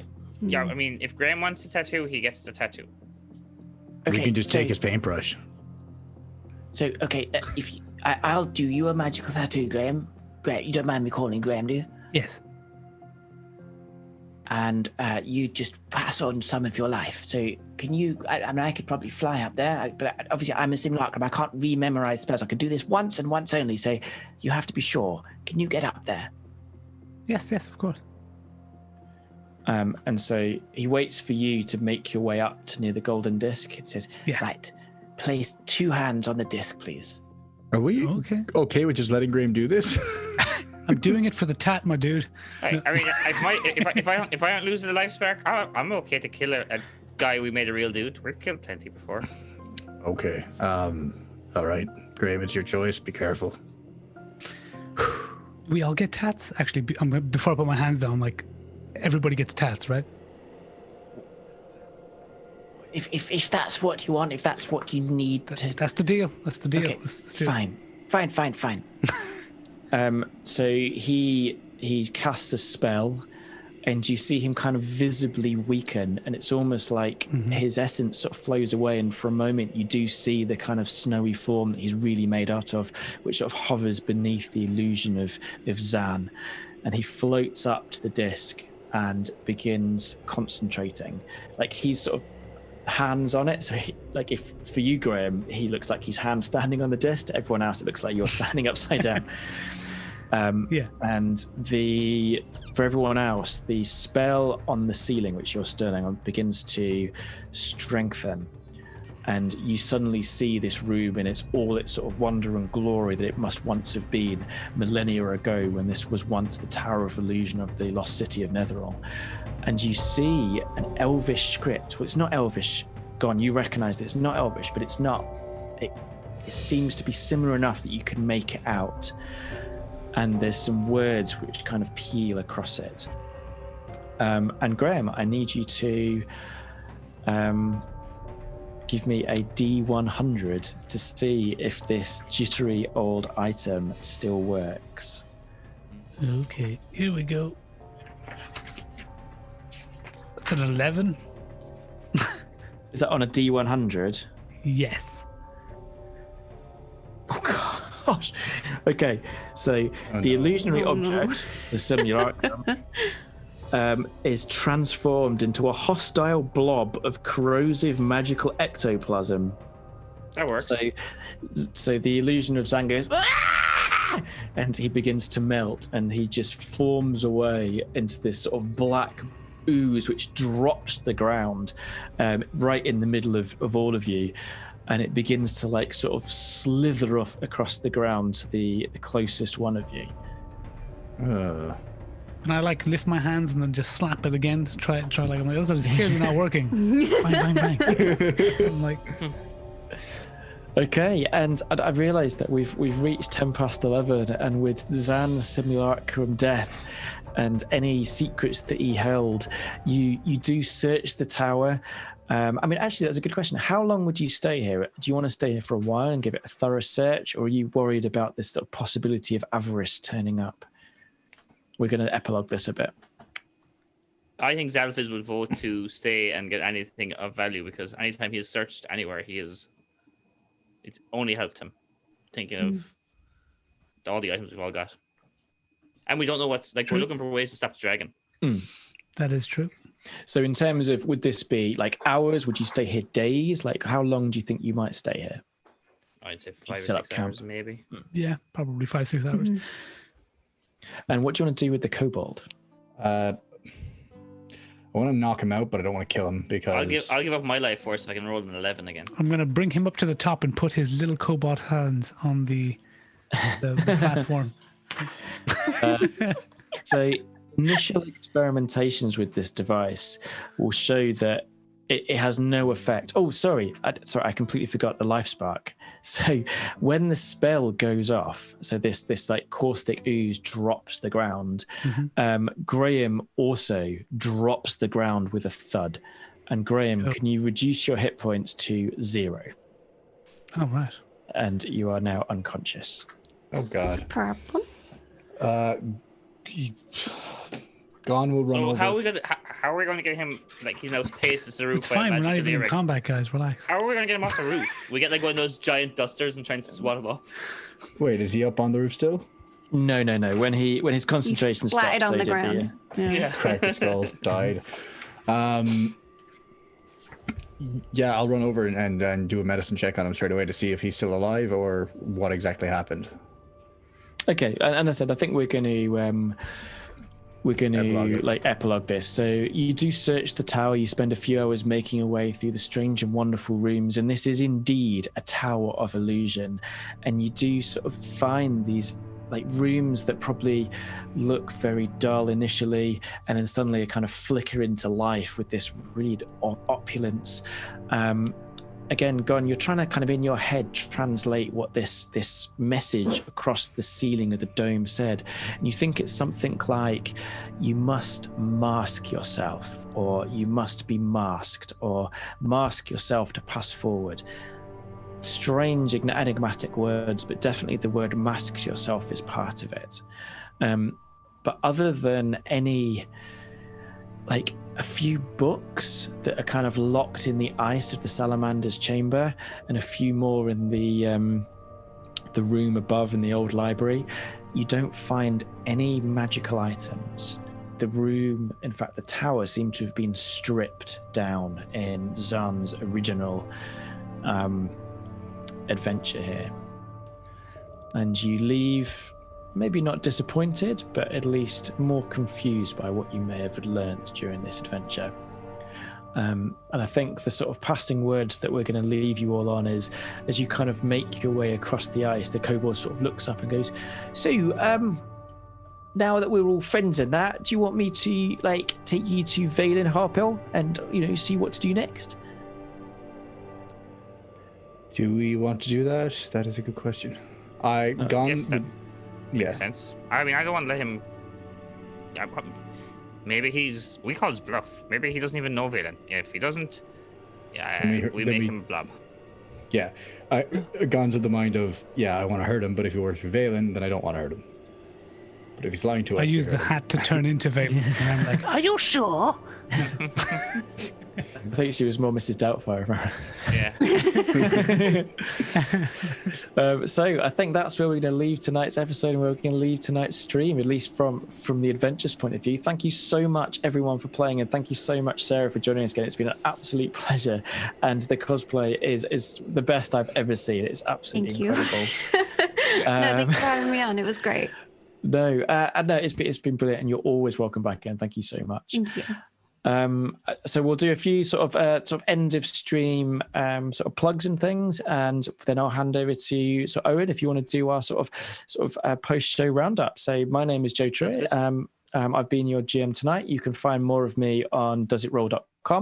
I'm also the GM and one of the players for How We Roll podcast. We play Dungeons and Dragons, including Rime with the Frost Maiden. We've got a huge Curse of Strahd campaign, and we also play a whole ton of Call of Cthulhu. So if you like horror, you like mystery, and you like the kind of thing that you've seen tonight, then please check out howwerollpodcast.com or find us on iTunes and anywhere you can find podcasts. You can also find me at hwrpodcast.com or Joe the GM, where I'm running a Choose Your Own Adventure Call of Cthulhu game on Twitter. So yeah, please check me out. Let's go with Owen. Where can people find more of your stuff? Anything you like to share or plug? Hello, folks. I'm How We Roll Owen. You see it down there in the corner. You can find me pretty much across the internet on that. I hang out on other Discords for How We Roll or Does It Roll. I stream on Twitch under How We Roll Owen. I will be starting the next month or so a Baldur's Gate 3 playthrough. So people who like Dungeons & Dragons, call over for that. And you can also hit me up on Twitter if you want to ask me any questions or anything under the same name. Amazing. And also Owen plays an Curse of Strahd campaign, which is definitely worth checking out. That's where this voice came from. That's sad. Kuran, again, thank you so much for playing. It was a real pleasure to play with you. And Thank you. where can people... It really was. It was a fun game. It was fun getting back with everyone. So where can people find more of your stuff? You can find me on Twitter at Kuran_J. You can also find me on the Two-Headed Serpent campaign over on How We Roll, or you can find me on the Does It Roll Discord server. I play South African Big Game Hunter in that one. It's a Pulp Cthulhu, and we like to shoot things, and it's good fun, you know? Yeah, it's absolutely fantastic. And Niall, again, thank you so much for playing. How can people find more of you? You can find me on Twitter, which I need to get back into using. You can also find me on our How We Roll Discord. As well as that, I play in the How We Roll Curse of Strahd campaign. And recently I started playing in the podcast Godfall as Torvik Wildtongue, one of the characters in that. And you'll also find more of Godfall, our producer Aram is involved with Godfall, and he's absolutely fantastic with it. Well, let's give a huge shout out to producer Aram. Aram, thank you so much for all your incredible work tonight. Can you anything you want to plug? Anything you want to mention?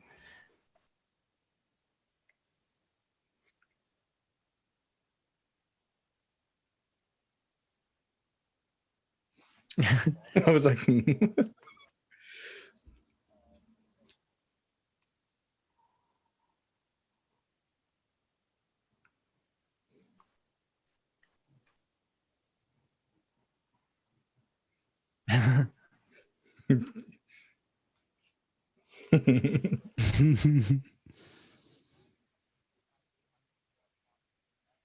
Amazing. Thank you so much. And last but by no means least, thank you so much, Sarah, for joining us. Again, it's been a real pleasure. Where can people find more of your stuff?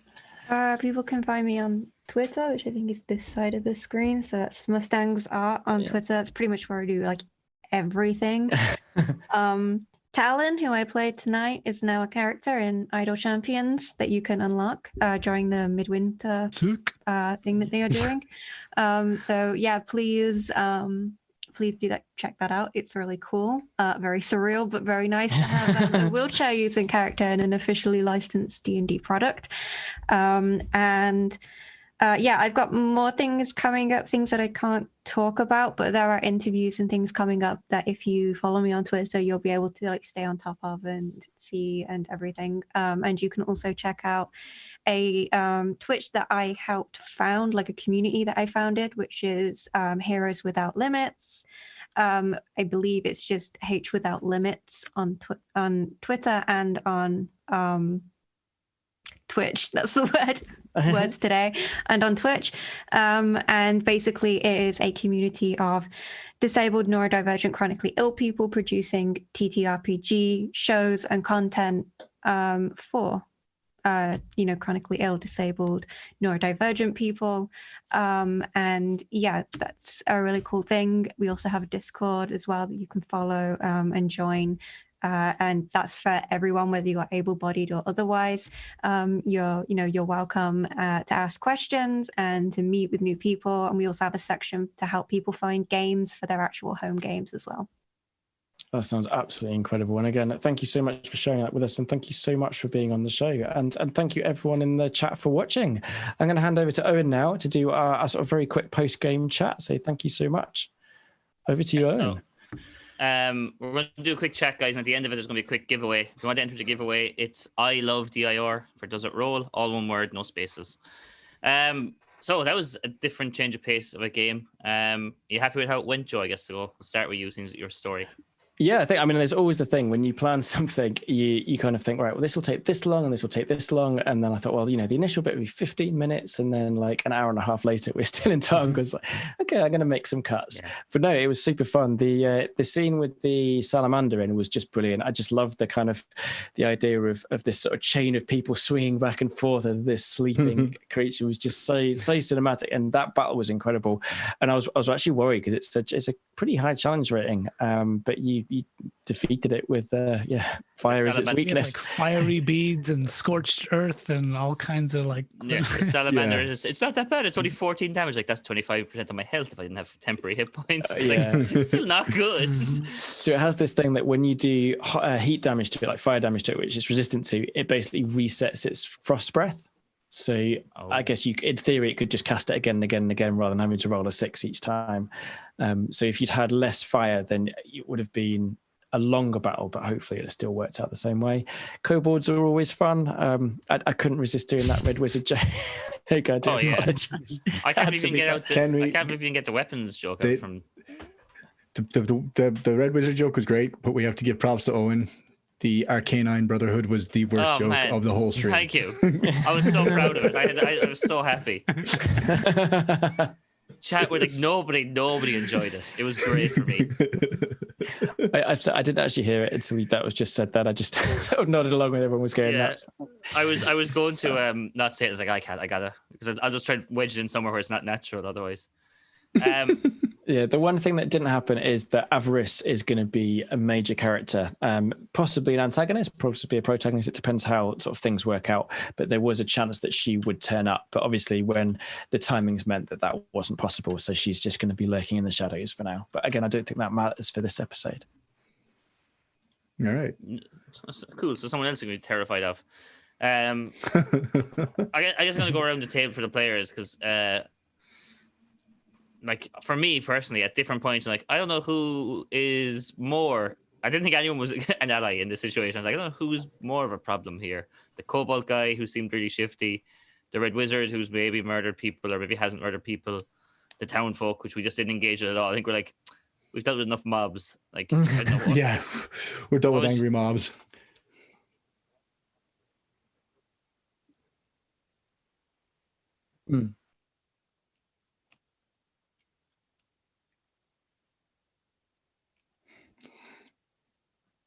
Into that. Oh yeah. Yeah, that's true. Well, I mean, he may return. I mean, like, you know, a very dodgy deal was done between. I think we've an Xalfiz and agreement in Kevin. my contract that he doesn't come back. Yeah. I won't return for season 3.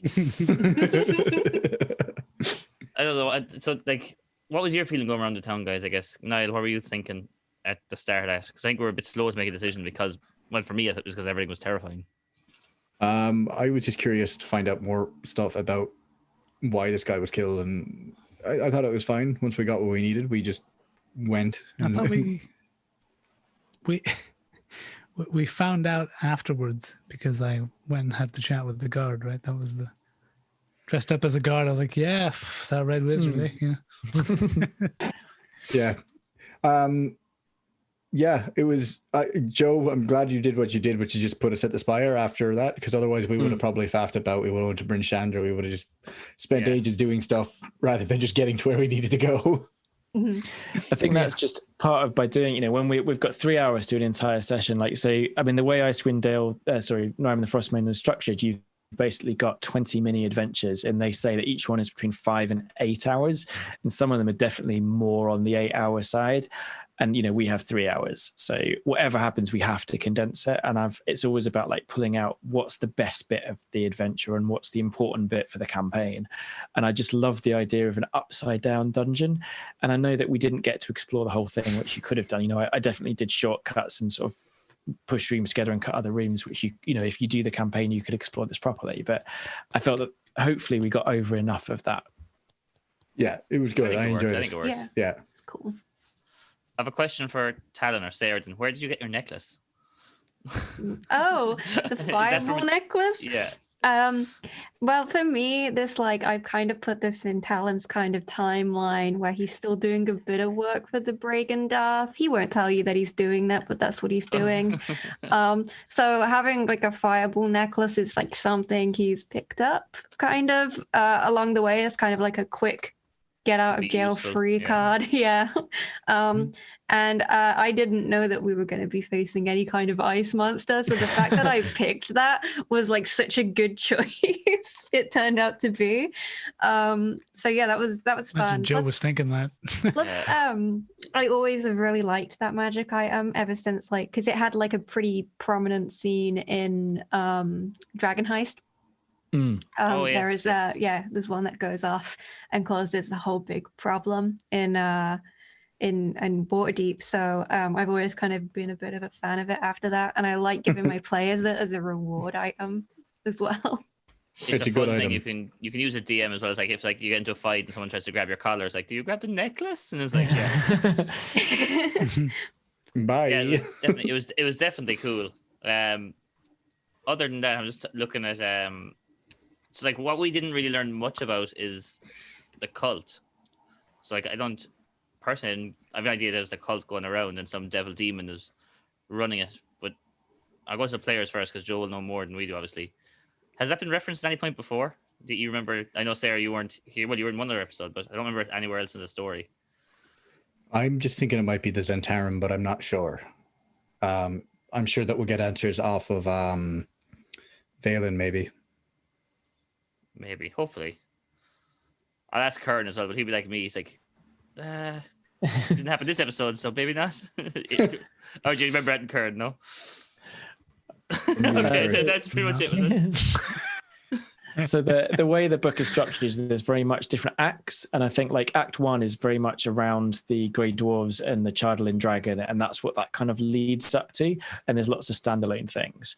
Act 2 is very much around Auriel and going to Auriel's Island and doing stuff there, and then Act 3 is very much about Netheril, and I think because we're trying to compress a lot, I've sort of compressed Act 2 and 3 a bit, but I don't know whether we've drawn on this before. There may have been hints to the cult. I can't remember. I don't think we've had anything about them yet. So. Maybe. No, I can't think. Yeah, I think they swapped things around. I think there was going to be, I think a link to Graham's background was going to be to do with this, but in the end we cut it out because he had a really complex background with crashing out of space and stuff like that. So I think we changed things. I think that's everything I have in terms of the gameplay and the story side. Was there anything with the players you have a question about for Joe, I guess, before I ask some of the funnier things that happened just around our stream tonight? No, it was super fun. I think it's a shame that there wasn't an opportunity to do more exploration, like sort of look through the books and try and sort of spend more time with Zan. But I think, length of stream and also kind of the way the situation turned out was very satisfying and very, I think it was great. And then I really enjoyed it. I'm gutted I didn't get a tattoo. Oh yeah, yeah. So that machine basically it'll only function on certain roles, or maybe it'll function for a bit. So you might have like brought him back for 24 hours, and at the end of 24 hours, he just crumbles into ice. So yeah, it's a monkey paw basically. So I'm assuming the dogs and stuff outside the spire were his, right, from ages ago before he got killed. Or what was the story there? Might have been Kobold. Yeah. So Valen Harple has an undead slug dog team. No, well, not anymore. Not anymore, no.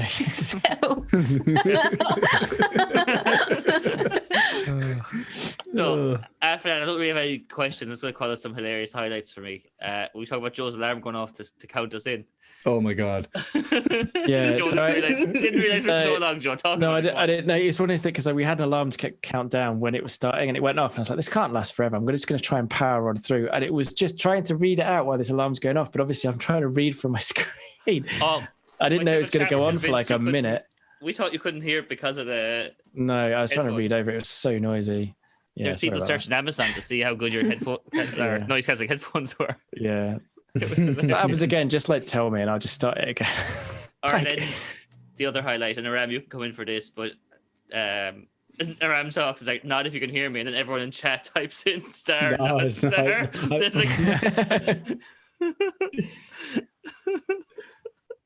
It's coming through. Oh,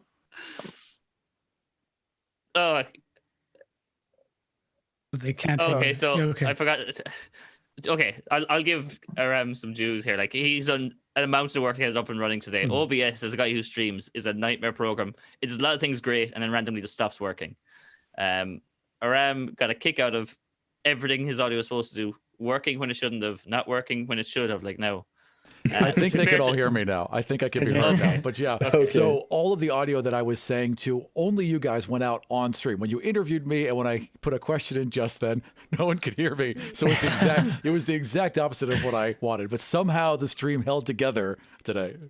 We appreciate you, buddy. The music was on point and we looked great, to be fair. Good. No, like Aram makes all this look how it does, and every time someone random comes into the stream, they talk about the producing. But he's definitely stressed himself to the gills and parts today to keep the show on the road. So cheers, Aram.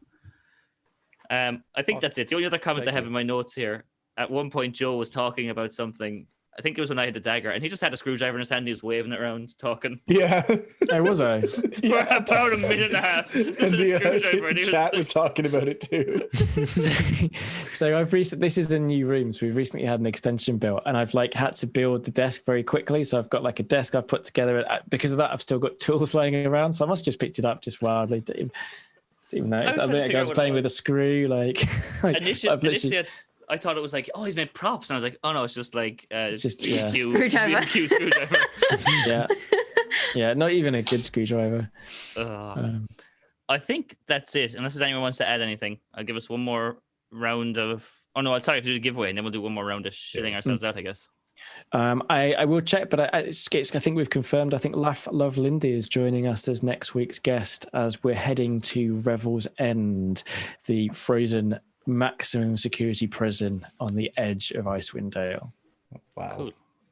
Does it roll as Prisoner of Azkaban, basically? Yeah. No, it's more kind of like, is it going to be Prison Break? Like, I was watching, what's it called? Avatar: The Last Airbender, and there's like a Prison Break in there, which is Or is it here? Yeah, cool. I don't know. Clue what you're talking about. Is it the one where Prince Zuko breaks out Aang? Oh, that episode's really actually good. that series between Avatar and Korra both have a lot of prison breaks. Now that I'm thinking about it, That was a really cool one. Really do. Where Zuko has like a mask and a cool disguise. It was really cool. It's the one where his dad is in the prison and they go in. Yeah, that one. Oh, yeah. It's very cool. But I think Aang's story is more entertaining, but Korra's animation is just ridiculous. Phenomenal. Yeah. Looks so good. But my daughter loves Avatar, but she finds the other one, what's it called? Korra, really scary. Like we've got to the spirit bit, and she's like, I don't want to watch it anymore. And I'm like, but I really like it. It is a lot more mature than the original series. But we should probably do the. Let's do a giveaway. So guys, It has polar bear dog. Just throwing that in there. we'll give you The winning factor. 30 seconds quickly if you want to enter. I love DIR, all the one word. Currently we have apparently I typed in earlier because I was giving people an example. We have 8 entrants. If I take myself out, we have 7 entrants. Tonight, Joe, we're giving away 1 copy of Rime of the Frost Maiden, a digital copy, right? Yep, on D&D Beyond, that's right. So you don't need to have anything on D&D Beyond. We give you this code, you create an account for free, and you type in this code, and you just get the campaign book. That's not what it's called. What's the words they call them? You can say campaign book, that sounds fine. There we go. Yeah. So we've got 1 extra person, 2 extra people in. We're going to do who wants to do a drum roll for me? We get this done. There we go. And the winner is Sophia Alazarla. Altala, yeah, that's my friend. Yay! There you go. Congratulations. Congratulations. She has been here. She was here at the start, and she said she wasn't sure she'd be here at the end. So I said, just type it in. We can message you. So I'll send her a message, and we'll get that started. Okay. Cool. Okay. Awesome. Fantastic. So congrats. I think that's it from all of us, guys. Thank you for everyone who was watching. We did have people subscribe, but because the stream bugged out, I can't see who it was. I'm sorry we don't have your names. We appreciate it for the subs you have in there. Awful Monk was one. I didn't see who the other names were. Your support keeps us going. Thank you very much. I've been Howie Roll Owen. Joe. Yeah, thank you so much for watching. My name's Joe. You can catch me on wherever. All over. There you go. We're all like, it's really late.